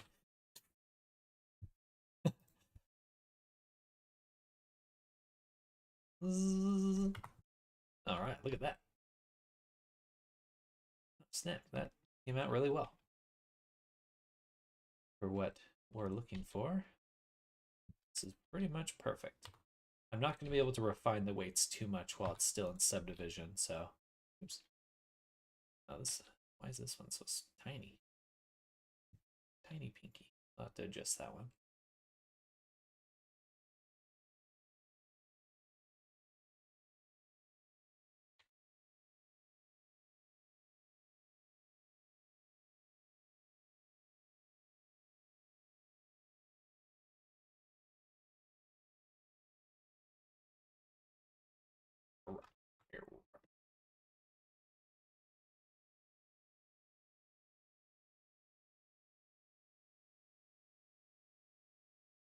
Right, that all looks pretty much as good as it's going to get, I think. We did it, y'all. That, I blame public school.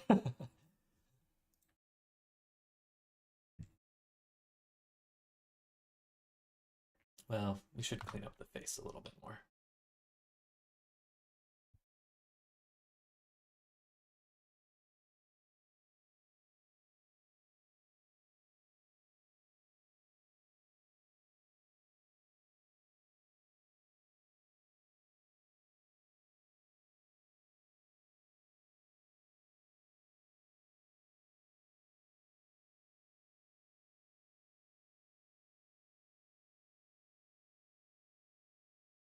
Oh, it's cursed as hell. Mr. Anderson.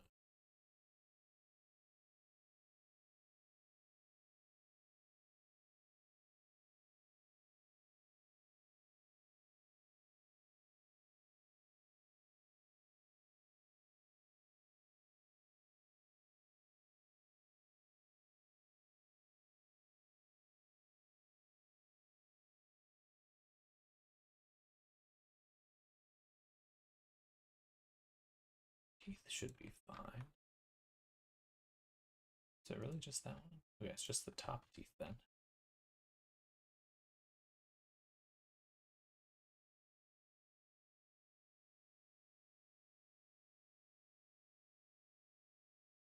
It's really slow.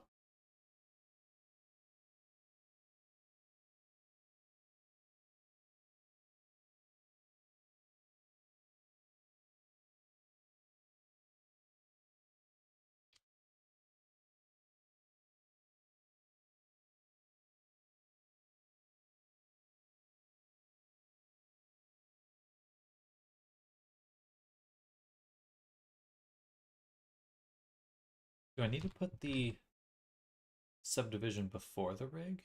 I guess so. That makes sense. Oh, I'm not recalculating every frame. Still super slow in weight painting mode though. Wow.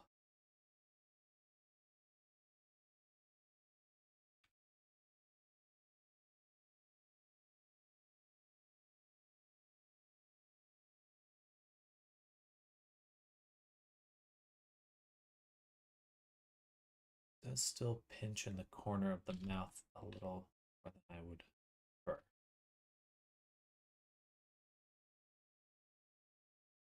This is way too much influence. As always.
Now, I'm just going to remove.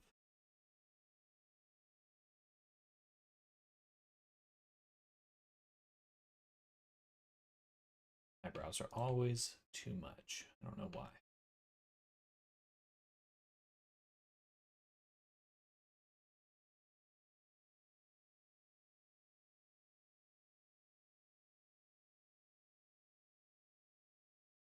The eyes are also probably too much here.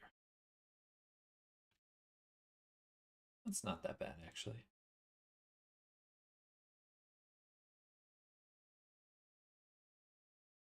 Too much pull on the cheek.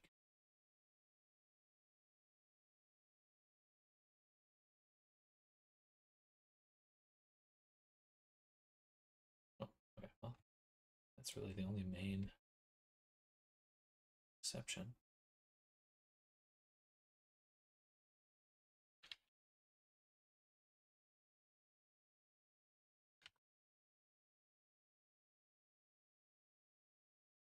Nice. Awesome. I think we're in a good spot to move on to projection. Oh, well, it's lagging really bad. Sorry for the poor internet, everyone.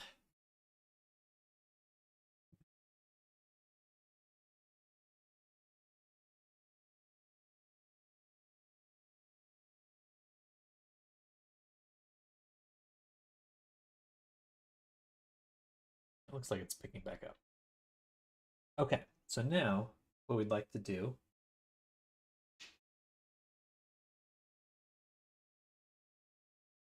ooh, is save a cop or save as. We're going to go up into our NPCs, villagers, blender, and right now I made it villagers, but let's actually be, I believe Alwyn is the character we're going to do now.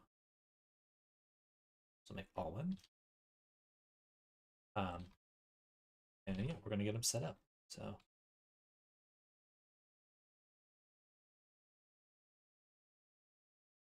we'll take the plane out for base body, which I can actually go ahead and delete that hierarchy. Take all the objects but the plane.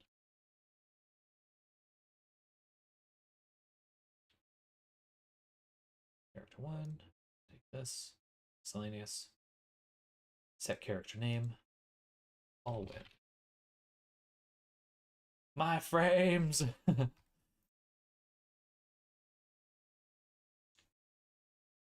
Might need to shrink him a little. Oh no, he can be tall. Alright. Then we'll make another collection for the projection. Drop the plane in here, which we'll call projection. Okay. Alright. We'll give it a material.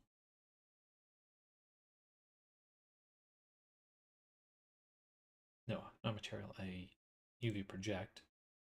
Make a camera.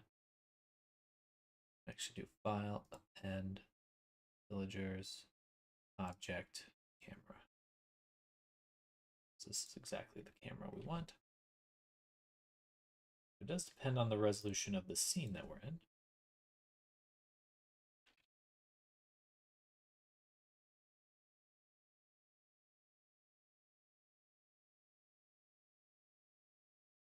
Main UV map, add a material. We'll call this Alwyn projection. Go to shading. Move this, pull out an image texture.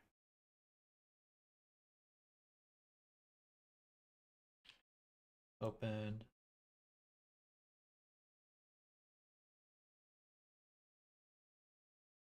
Prompts. Oh, I was using the. I accidentally used the low resolution prompts for them yesterday, or diffusions. I should have been using one of these.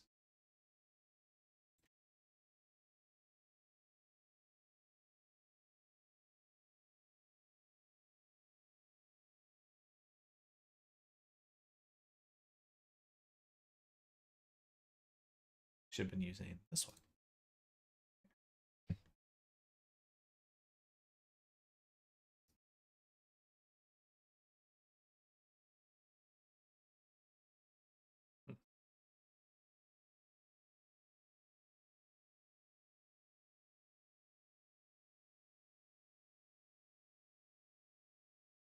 It's in the wrong spot.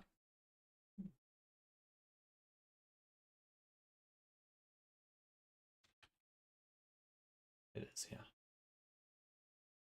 Object set origin to geometry. Alt G, G1. The bounds should be 2 by 2.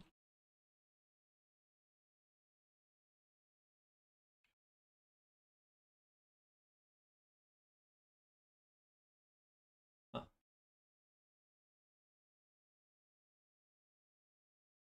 Things not quite right there.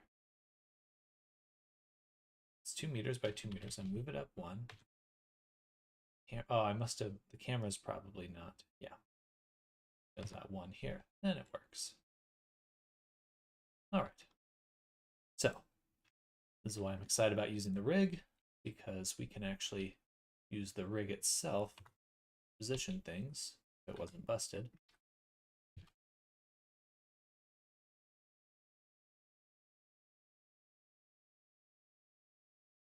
Forehead.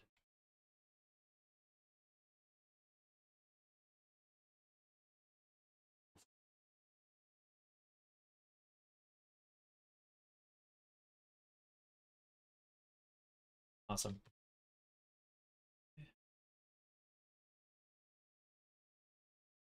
Okay. So now, take the rig, shrink it down, get it to the right size. There.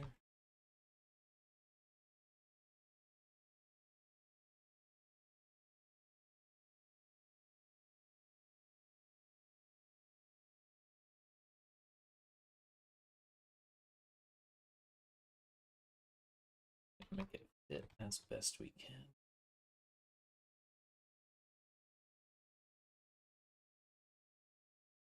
Or the face.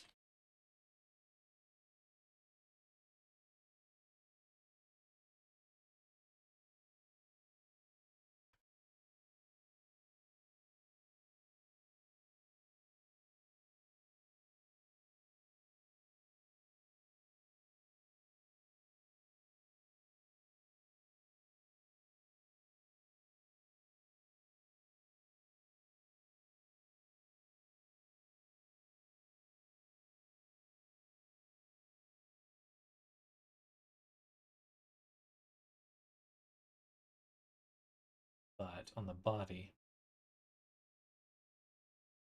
we need to back up our UV.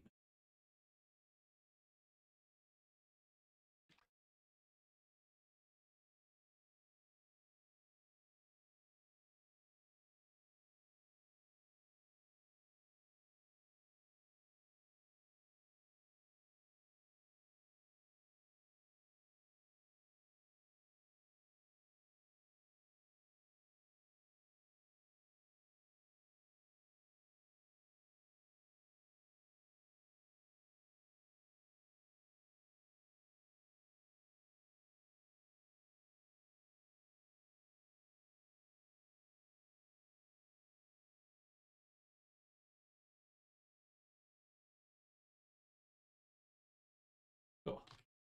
I think this will work pretty well.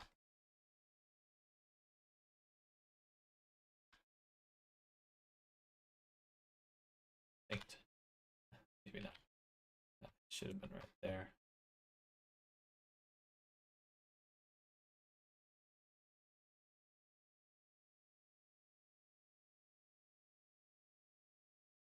Asmon Gold.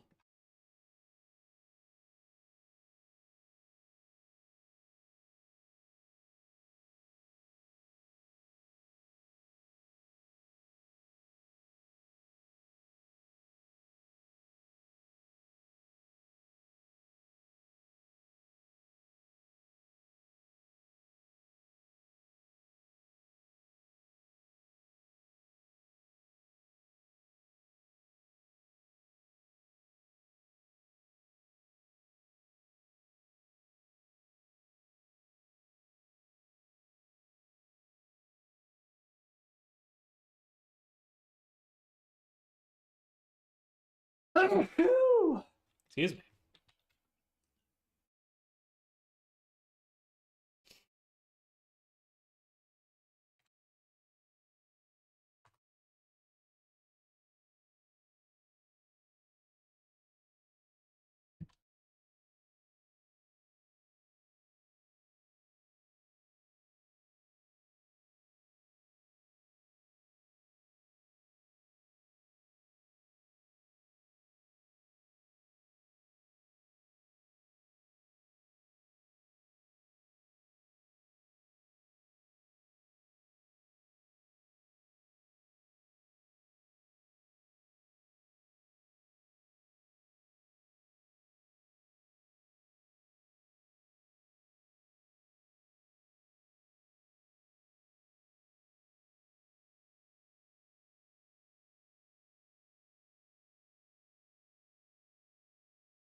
Oh, this is awesome.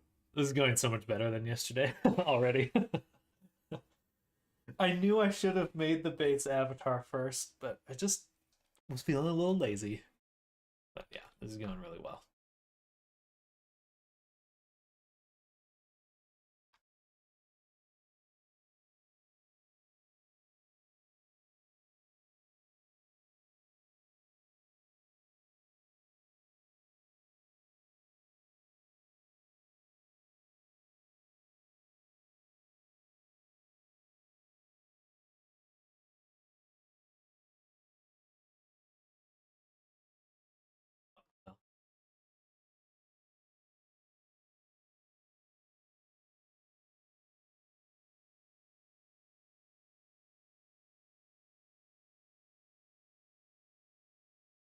Just lag ball. Oh wow, look at those knees.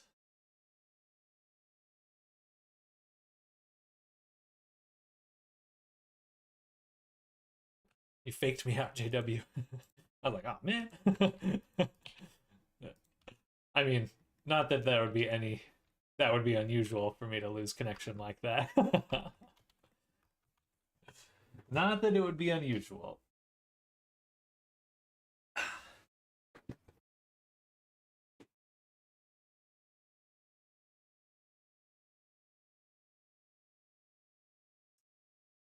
Huh.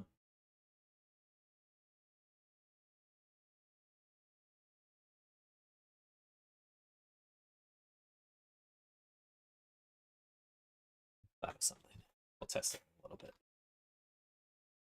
The true meaning of getting done.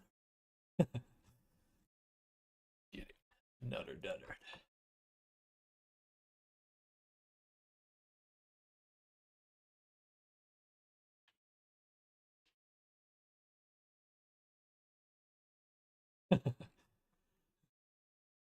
Godspeed.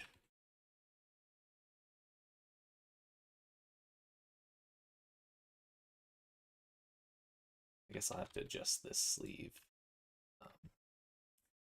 in my UV map rather than in 3D space. That's okay.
Man, I feel like this. I'm proud. I'm pleased. This is coming together very well. I'll have to fix this image in Photoshop. Get that face. So there's not doesn't have two faces. um, this is going pretty darn quick.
And we can just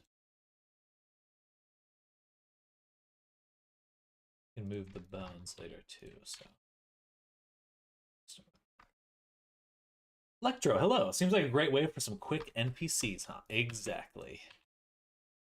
Exactly. My NPC methodology.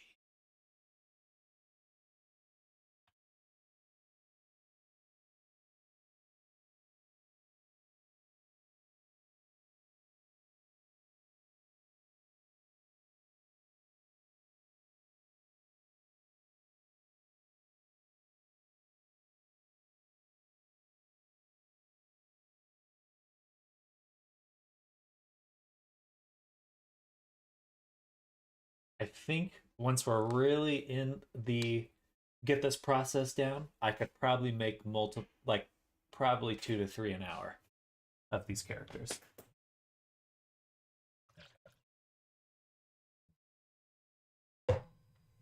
And that will include face rigging as well.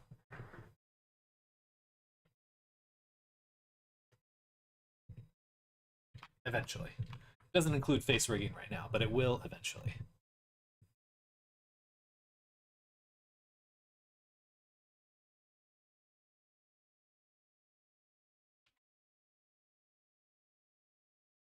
Oh, let's turn off the mirror there.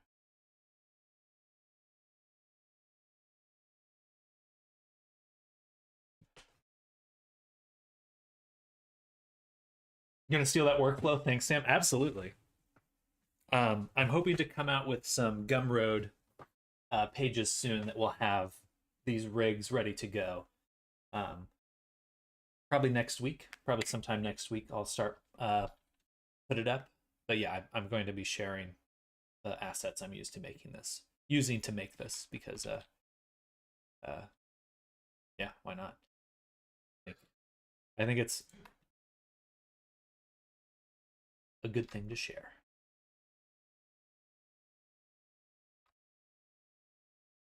I'll probably charge like $3, maybe $5 for it.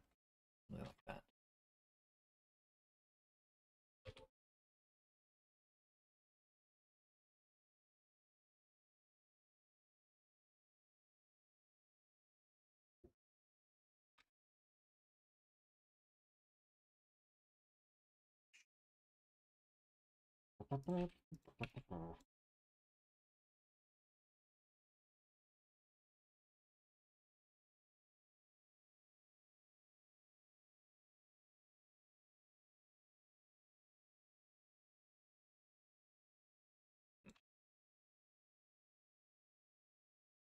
that. What a face. What a face. Let's turn on. Can I turn on wireframe? Oh, perfect. That makes it a lot easier to see.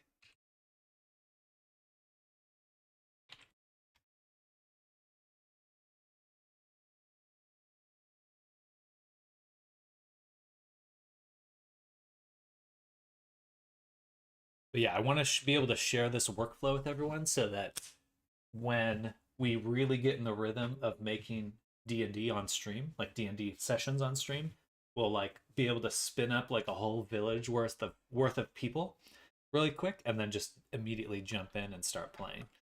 Um, the whole goal is to cut down the time between pre-production and playing.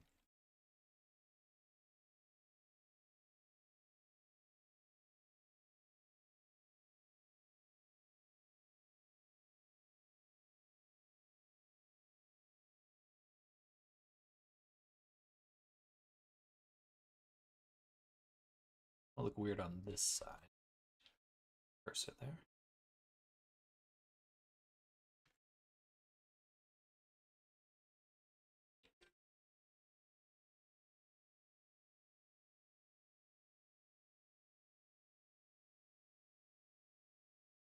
Why is it hard to turn?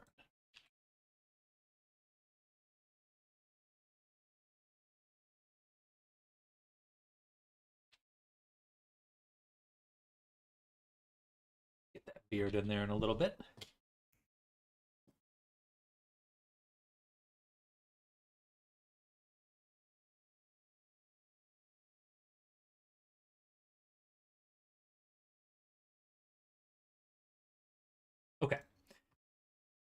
I'm super pleased with this right now. um, so I'm curious. We have this camera. Can I use that camera's visibility in my shader? I got to input. We do have camera data. View vector. View z depth. View distance. Wonder if we can. Because this is the front view. Let's go ahead and call it front.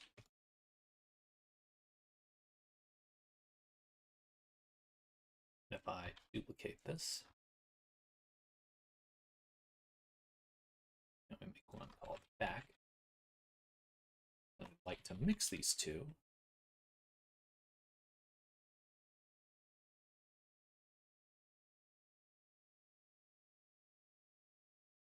But use. Oh, interesting. I would need to be able to specify which camera. Let's look this up really quick. So Blender camera mask.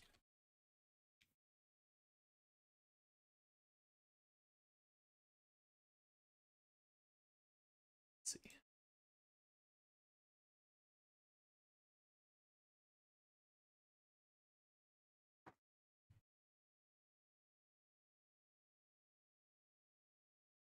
For object A,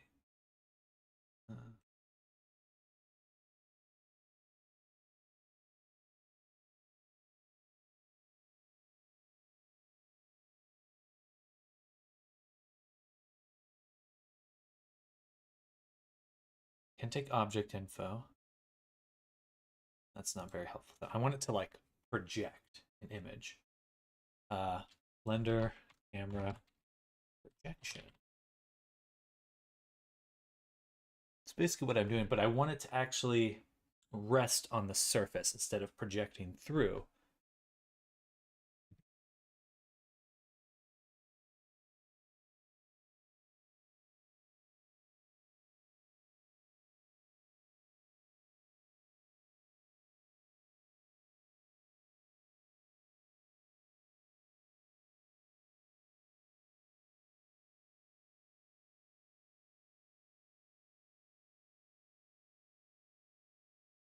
Window.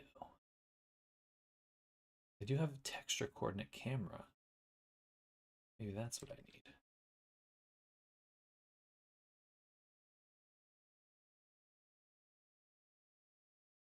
Let's try this. That's a... Let me just put this on here first. Let's make sure this one's using the UV map. First one.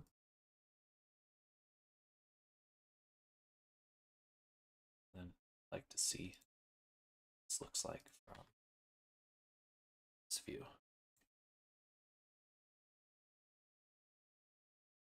Okay. Have to be from object, I think. That's still not very helpful. Okay.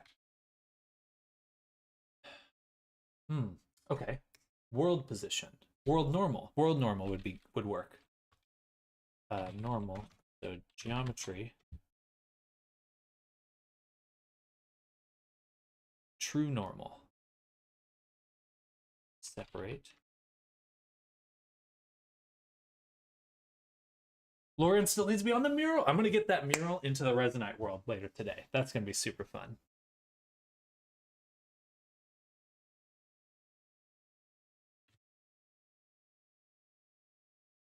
Let me just put this directly into the surface. Oh, that's exactly what I want right here. Perfect. Because then I can put this into the, oops. This, the color factor. Yep. This goes into the color. This is the factor. And this is the result. And then I just need to switch this one to the back view. Here. I think it's one of these. Awesome. Awesome. And that gets rid of that super harsh line. It's still a little bit of like edges. You can see this kind of faceting that's happening.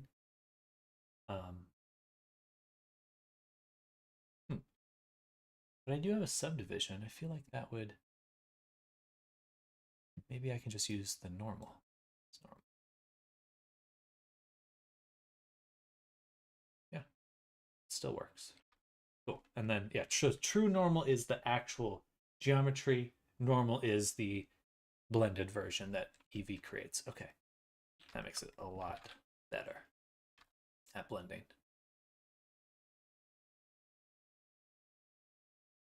All right. How exciting.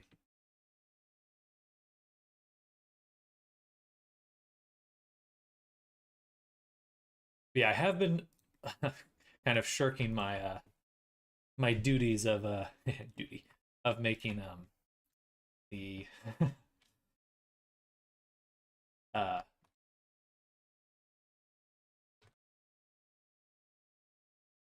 sketch requests. I really should get back to those soon.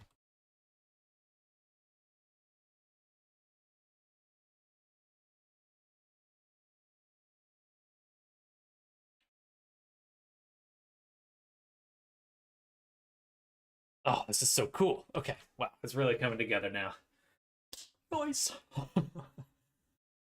Very, very cool.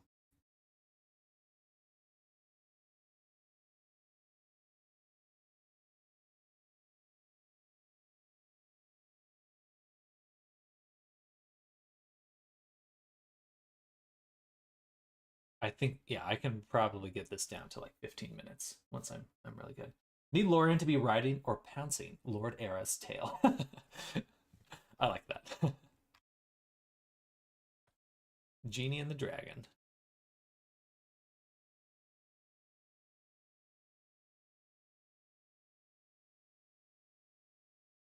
Jin. Excuse me. It's a Jin. Increase this a little bit. So I can push this in. Get like kind of a temple. Stronger brow. Oh, so cool! Okay. I actually put this before the rig. Never mind. I will not put it before the rig.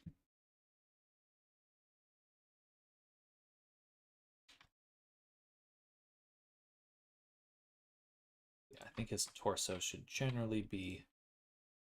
He should feel like a bigger guy. Dude guy. A bit beefier.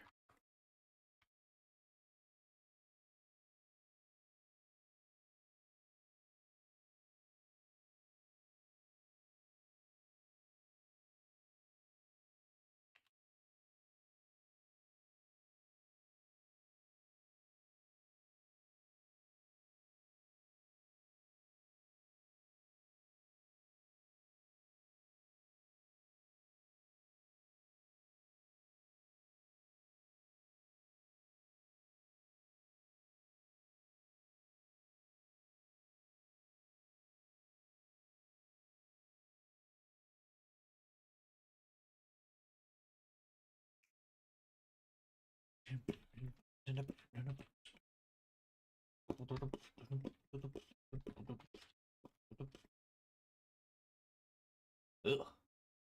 Take that out. Weird bony head. Oddly bony head.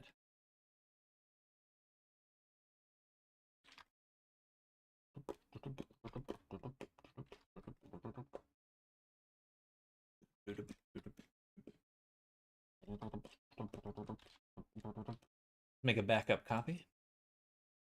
Alwyn. Whip. 01. Oh, that's interesting. I didn't expect... That's cool. The camera actually gives me a preview of who's who. That's cool.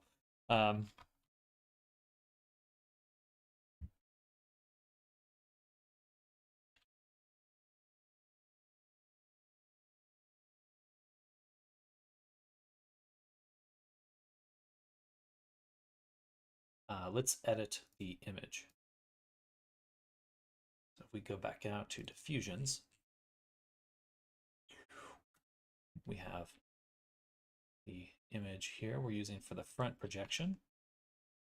I'm going to create a duplicate of it and should open Photoshop.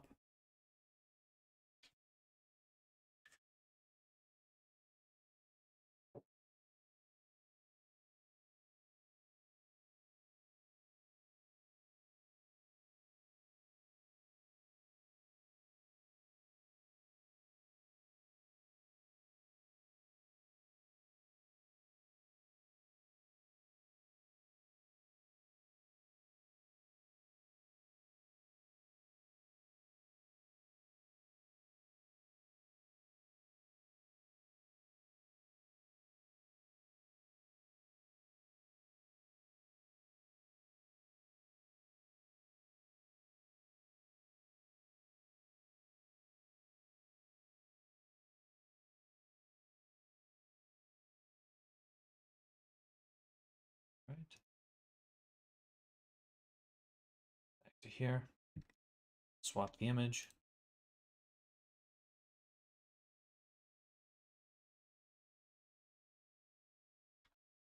Swap the image.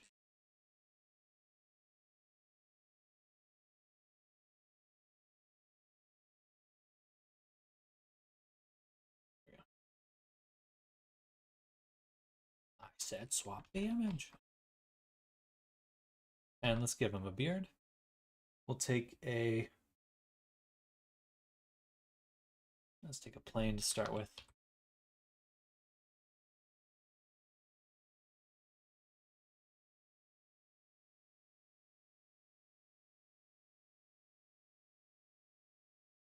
We'll start with his mustache.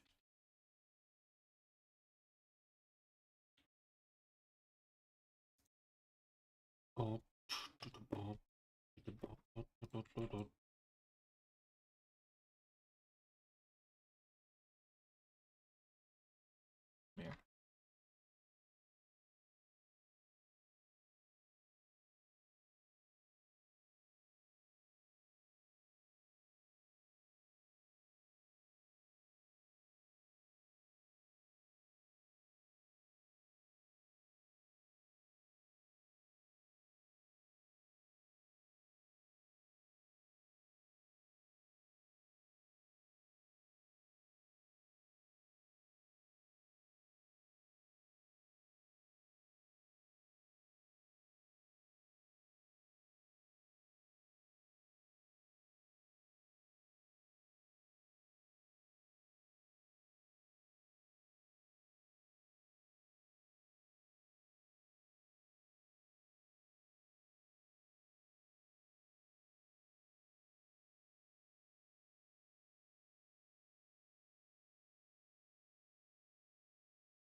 Then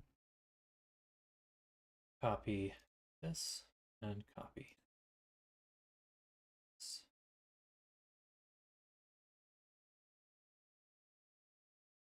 Oh, and then add a subdivision.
a nice little point.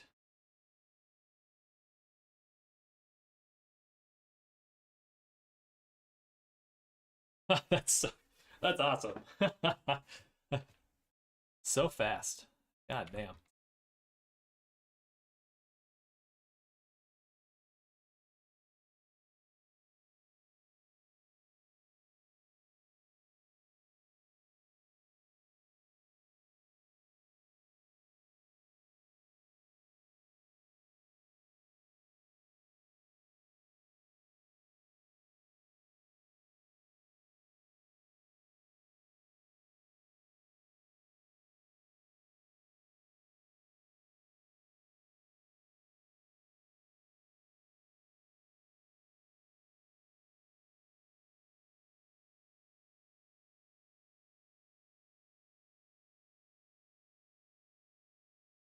The future is now. Give him a mustache.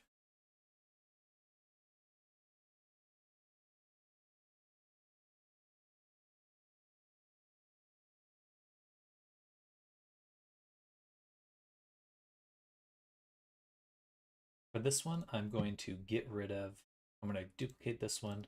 We'll call this projection or Alwyn beard projection. And we just need the front for the Alwyn beard. I don't need the other one because I want it to look like a beard on the back too.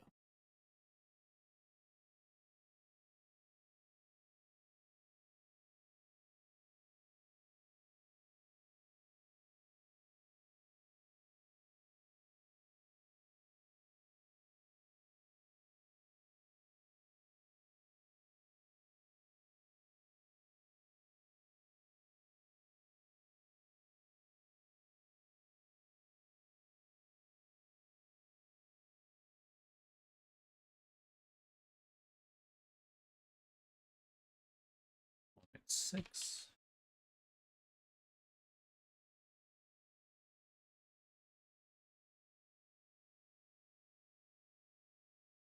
What I love about this is it really does just look like a painting. I think that's really kind of cool to me, where it does give me this impression like from any angle I am looking at a painting. I really enjoy that.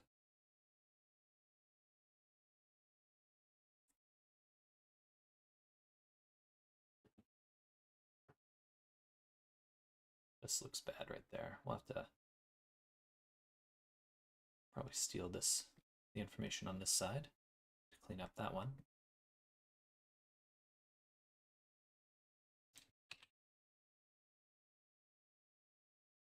Anything else to adjust? Not really.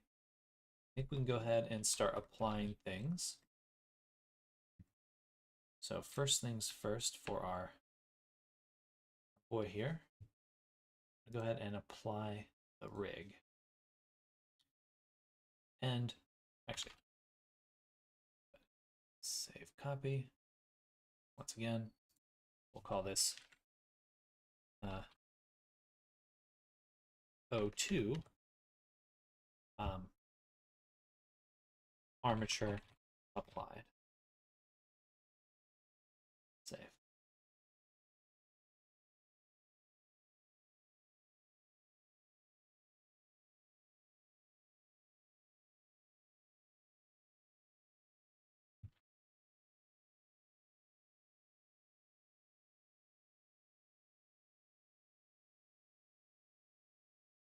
So apply the rig, apply the projection.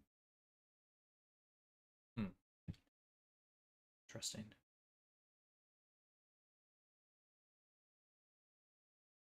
I guess we'll just merge everything. We'll just mesh it. Why not?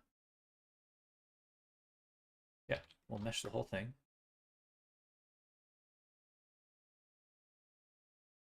Same with this guy. Oh, that's that's weird. We'll move that down a little.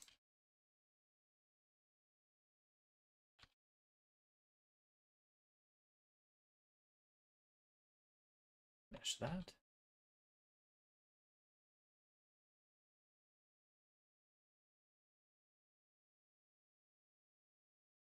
And then for our rig, we want to select it, go to ARP, and rig, pose tools, apply pose as rest pose. And then save.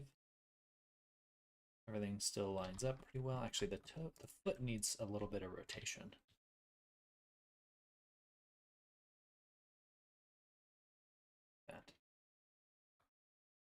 That's pretty much the only change. Oh, actually, the eyes will usually need a bit of readjustment as well. Oh, we'll go here. Not there. Here, please.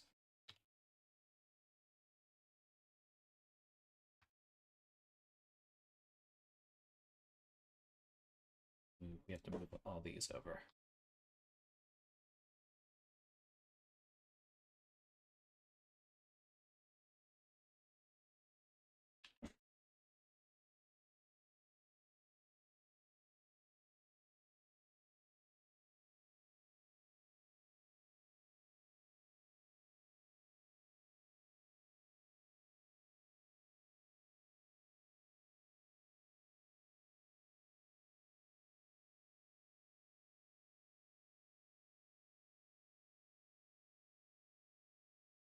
A little hard to see what's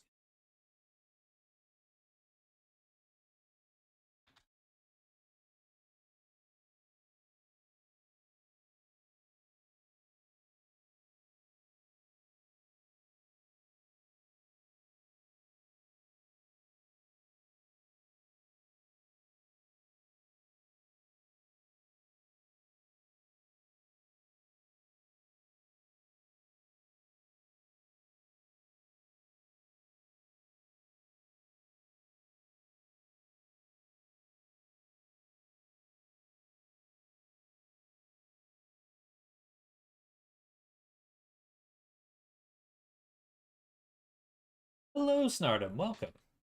Good morning. We have polished our projection mapping techniques quite a bit.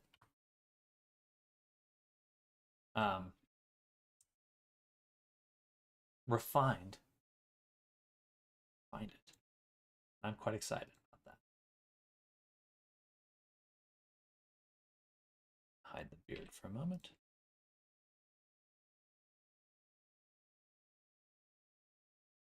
Oh, well. We will have to make a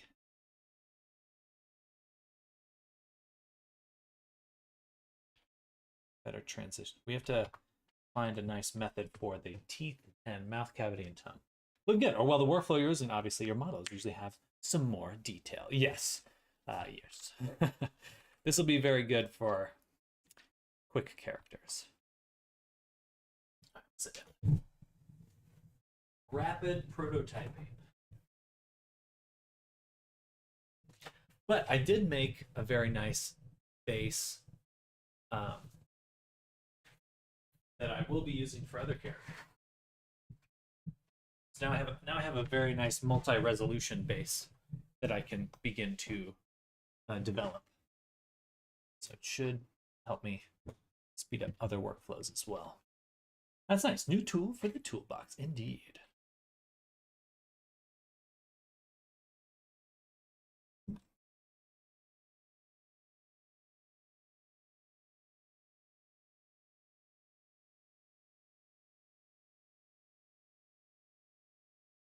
I'm going to take the head. Oops.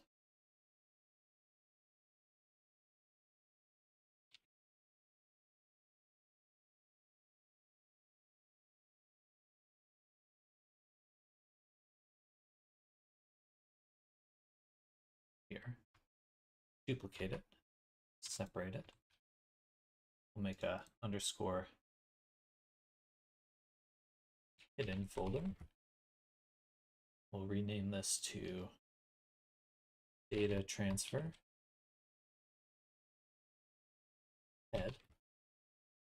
Move it into the hidden folder. Then take the beard. Go to Mesh data transfer. Spend a lot of time on classes for students coding related, so no blendies. But when you realize you spent about 12 hours to prep one class and then 6 out of 35 people actually show up for class, oof. That is rough. That is rough. It's like analogous to, prepping your D&D campaign and it gets canceled. Well, snap. Well, hopefully you can just use what you've prepared for your next class, next session.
Oh.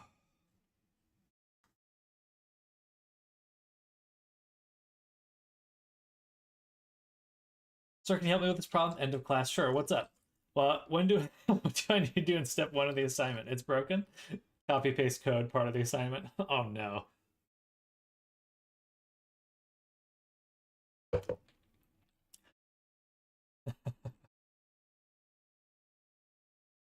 Get out of my classroom.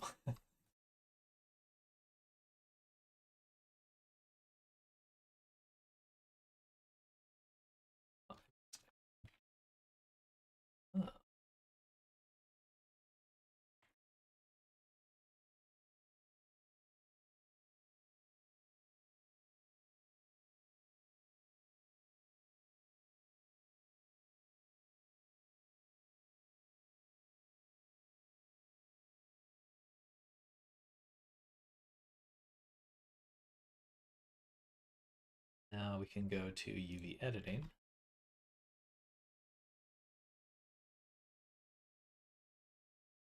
Go to our very first UV map.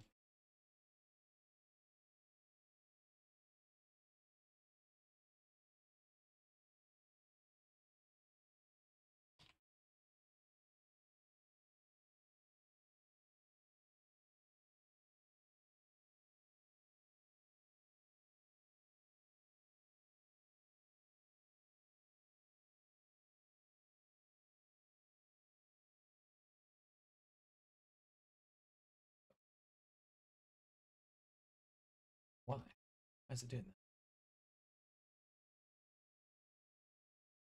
Because I have live unwrap on. Very lucky it didn't break it a second ago.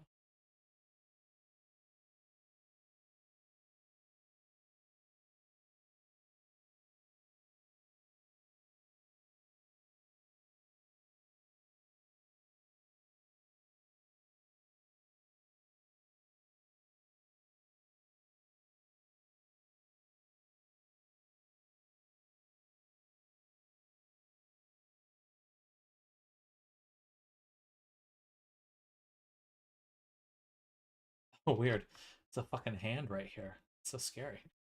Ignore the rant is blowing off steam. There's all students who make it hard for me even more as they finish the assignment, those assignments, X plus assignments, some fancy 3D work. How to balance a class with those levels of difference. I feel like, you can just make, you just give the students, the really advanced students, some like self starter project. It's like, hey, go do this thing that's going to challenge you, while I have to help the people who are just challenged in general.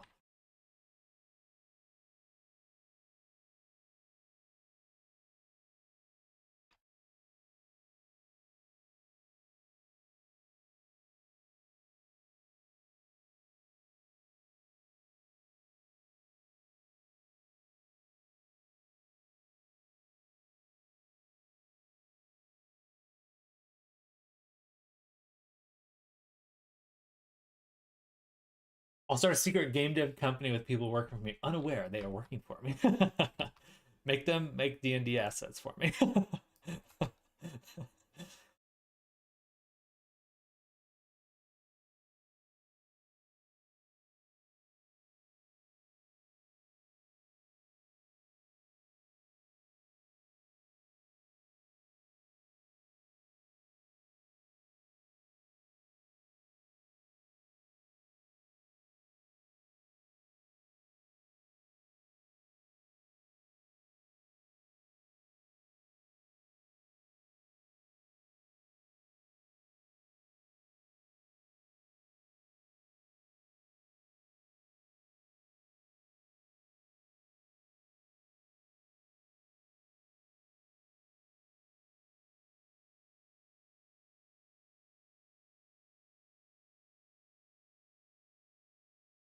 And I'm okay with being messed up. Get that armpit.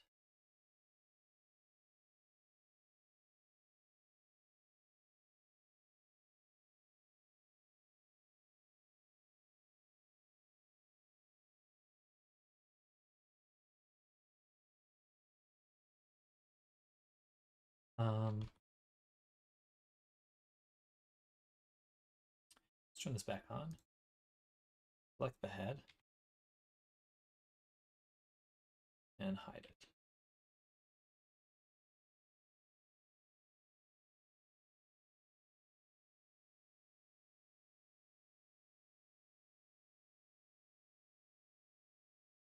He's just floating beard and eyeballs.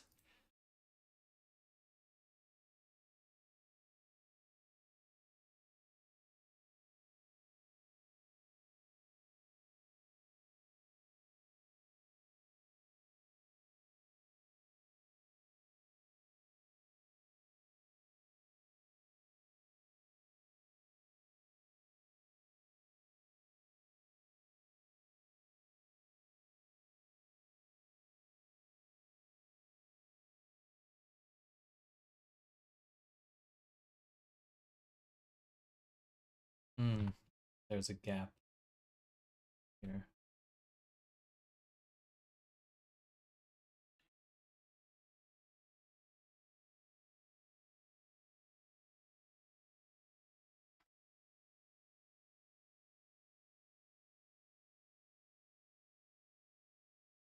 Actually, let me hurt.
Hello, the amazing torch. It is going well.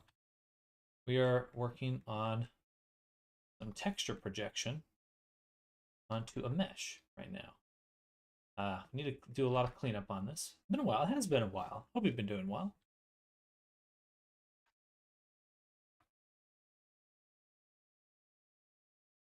Been a while. Whoa, these feet are terrifying. That's okay. Hands and feet are going to suffer the most in this process. Been on YouTube lately. I am also on YouTube, so you're always welcome to come by there. But I appreciate you coming by. So I stopped streaming. Gotcha, gotcha. Or so you're streaming on YouTube instead, or you just stopped streaming? I'll do so. Yeah, please feel free.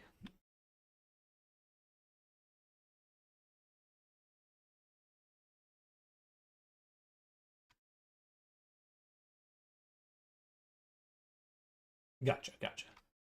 Well, I hope you get back in the rhythm of it if that's what you're looking to do.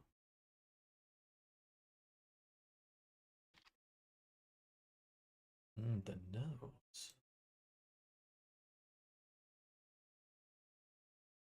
The nose.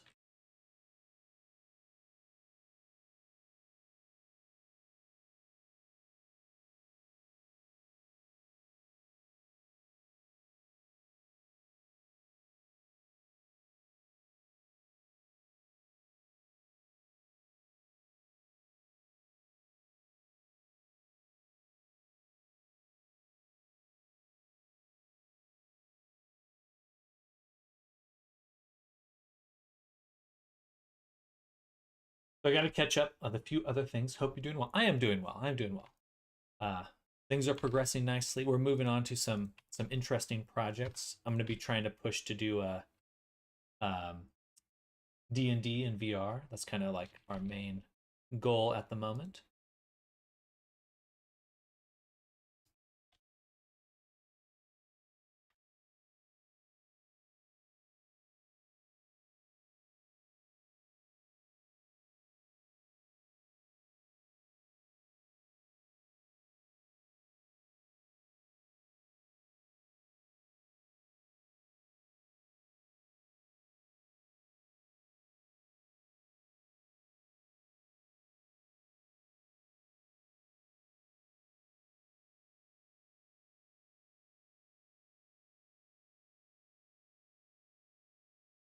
But we're having a lot of fun. I'm going to be doing a lot of streaming in Resonite, or that's what I have been doing, to kind of get we're going to try to do VR D&D specifically.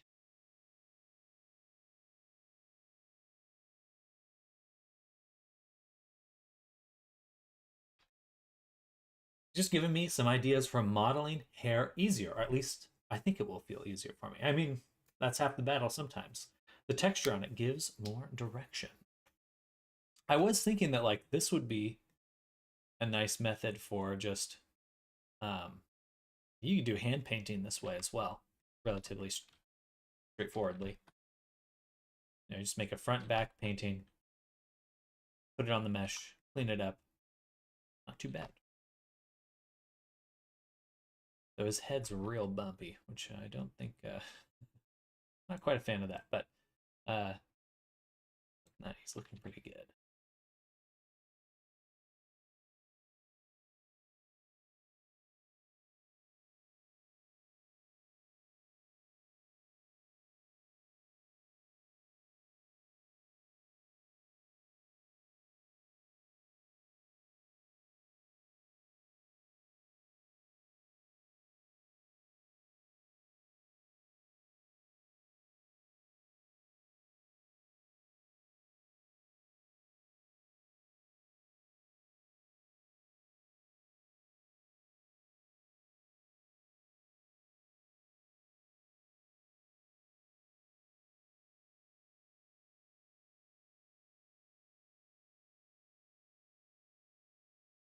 I wondered, have you tried feeding an AI UV images yet? Or perhaps just your texture of a model? I don't think I've tried that myself. I have not. That's an interesting idea. I don't feel I could quite understand a UV map, but that would be an interesting experiment.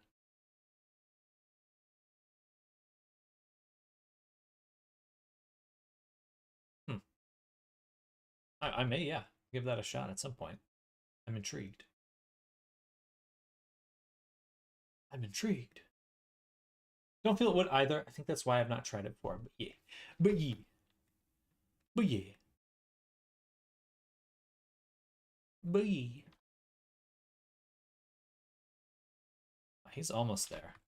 We just need to get the hands looking a little bit better. They're very messed up right now. And we will have to redo the hands just in general at some point. I think we can get away with some stuff. We can cheat. We can cheat.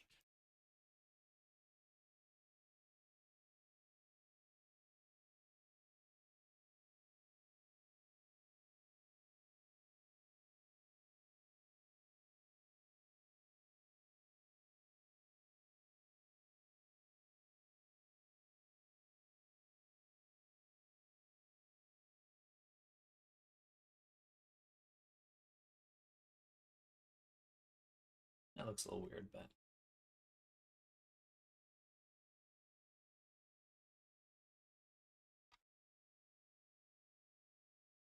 the nice part is if I get one really good mapping for the hands and feet and the mouth and the teeth, I'll be able to transfer those to any character I want and bake them in. Because now I have a standard for what my UV maps are going to look like. So I'll probably do that after we get back from lunch and kind of go from there. And just focus on cleaning up a lot of the painting here.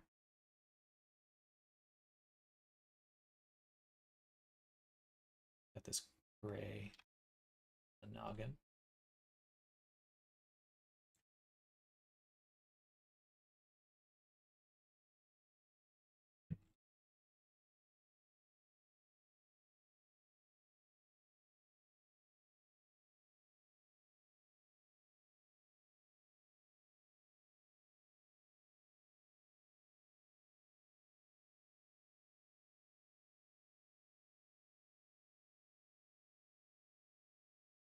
Are you still using a material / texture mask to paint?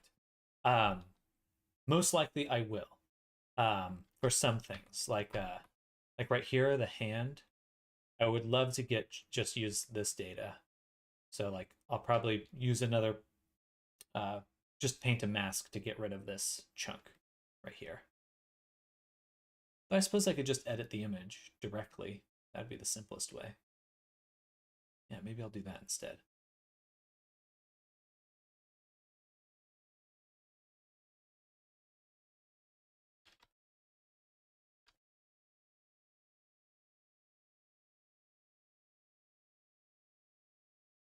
For now, that's that's my first thought on how to do it, at least.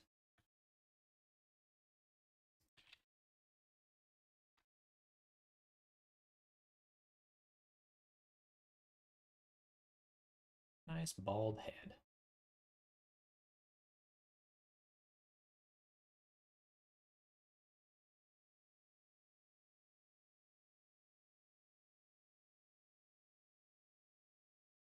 But distorting the UV maps is actually a very convenient way to paint. And then we get to bake this all down into another texture at the end anyway. So super convenient.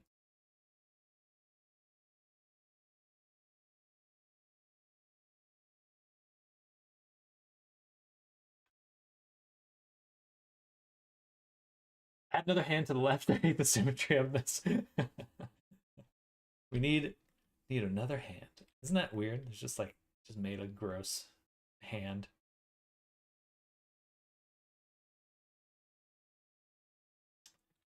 Okay.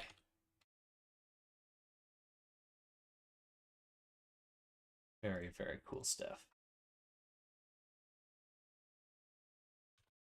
And he's already rigged. That's the best fucking part.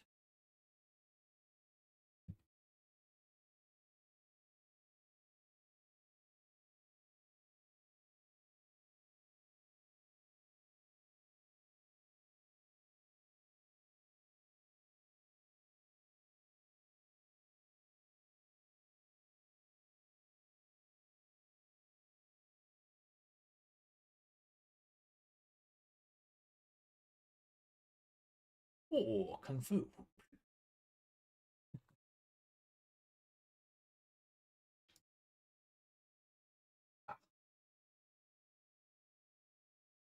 Oh.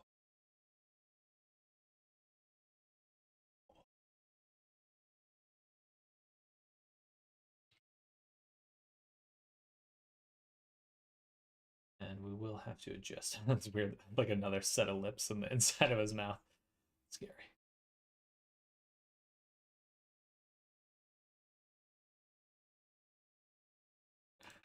Oh, woo.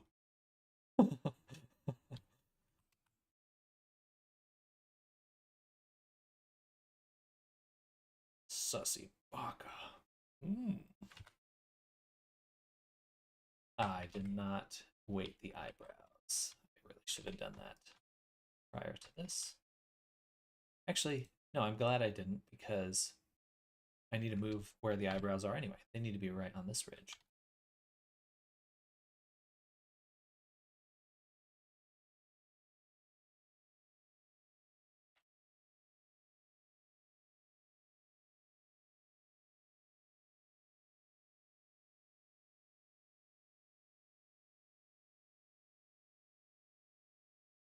Best part of the stream, Sam messing with the face rig. It's my favorite part as well.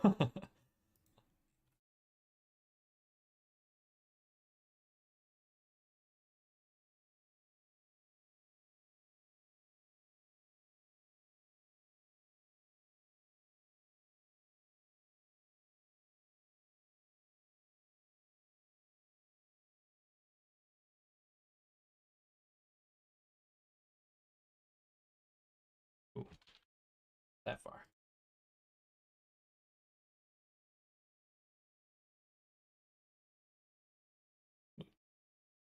Selected pose.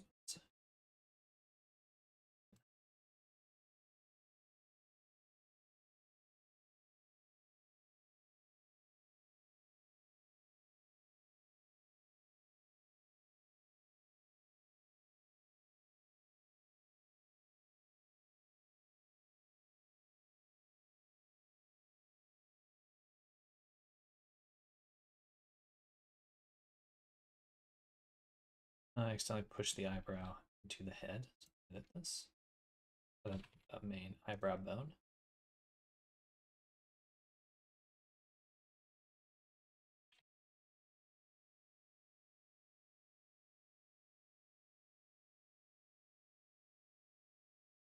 Playing with the rigs.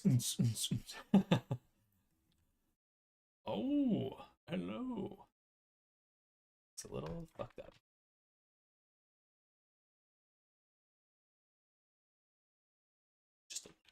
Just a wee bit.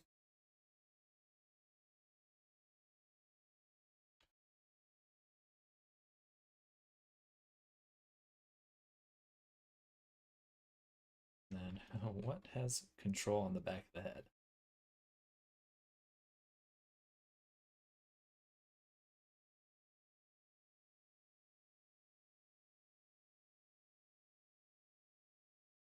Very much has like a Rasputin vibe.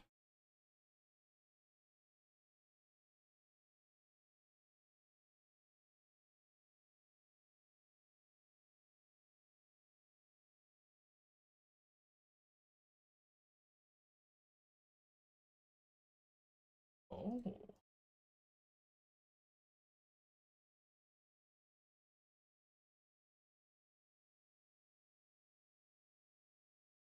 The texture does not quite play nicely with that.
There we go.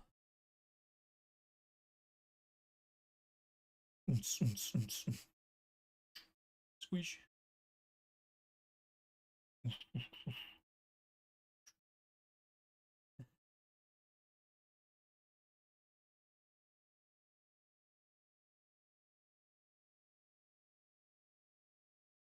All right. Good stuff. Um, and I think we'll just do some texture projection painting to clean up the hands and feet.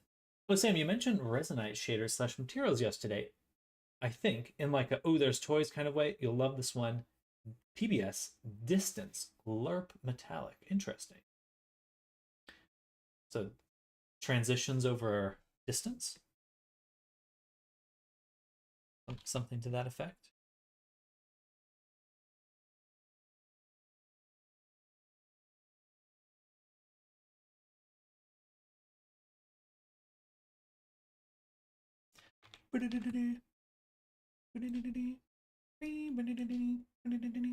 You can use it to manipulate how the mesh is displayed and give it the illusion of touch slash interaction. Oh, that's good. That's perfect, actually.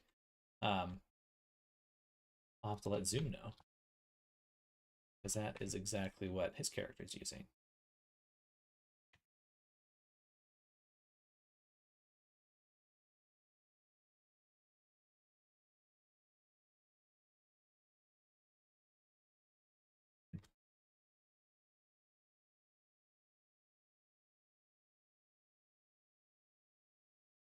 But it does need some protoflux.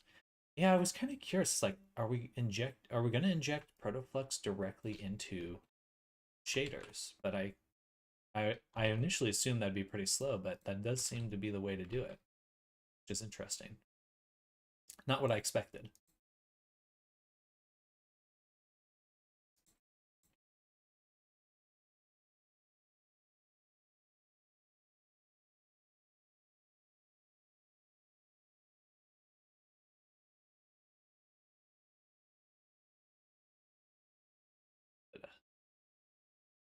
Sharpness right there. That's okay. Yeah. These are not supposed to be perfect. These are supposed to be quick. So you can touch a strawberry, and the strawberry will jiggle jiggle to get like hand location. Gotcha, gotcha. So you drive a vector.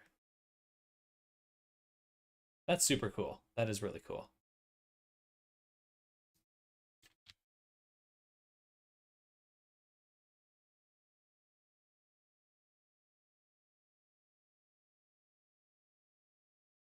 Definitely think of that as like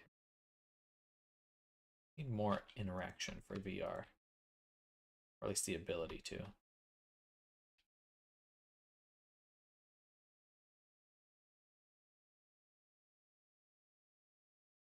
Stolen from JP community streamer who makes awesome stuff compared to me. Well, I'm gonna steal it too. Together. Steal techniques.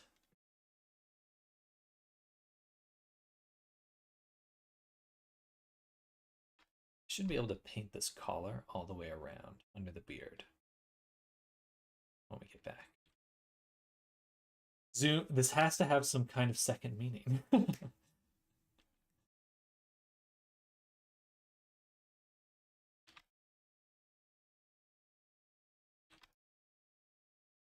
No, we just want the jiggle. This one I place solely at your feet, Zoom. It's innuendo.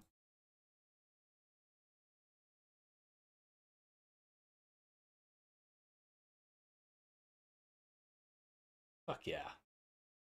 Dang, that was fast. Just love fruit is all. All right, y'all. It is time for me to go get some lunch. And when we get back, we'll get this guy into Resonite. And we're going to try to shoot for doing 1 NPC a day. And that'll probably give me a very large library of NPCs pretty quick. Especially, I think we'll be able to start doing 2 or 3 once I'm really in the swing of it. Because a lot of what I'm working on is just the hands and feet. Once hands, feet, and teeth and mouth. Once I get those solved, we're golden. But it is time for me to go get some food. Thank you all for hanging out with me this morning. Super excited by what we're doing. I think think there's a lot more cool stuff just right around the corner. And for anyone new here, I do break my day up into 2 streams. I'm just going on lunch. I'll be back very, very soon for more. And we'll be hopping in VR for that segment. Enjoy lunch. I will. Thanks for the stream. Thank you. Thank you for coming by, y'all. Hope you all have an amazing Tuesday, and we'll see you soon. Oh, sorry, for the regulars, just a heads up, Thursday and Friday, I will not be streaming, just so you're aware. My brother is getting married. Anyway, catch you all soon. Bye, everyone.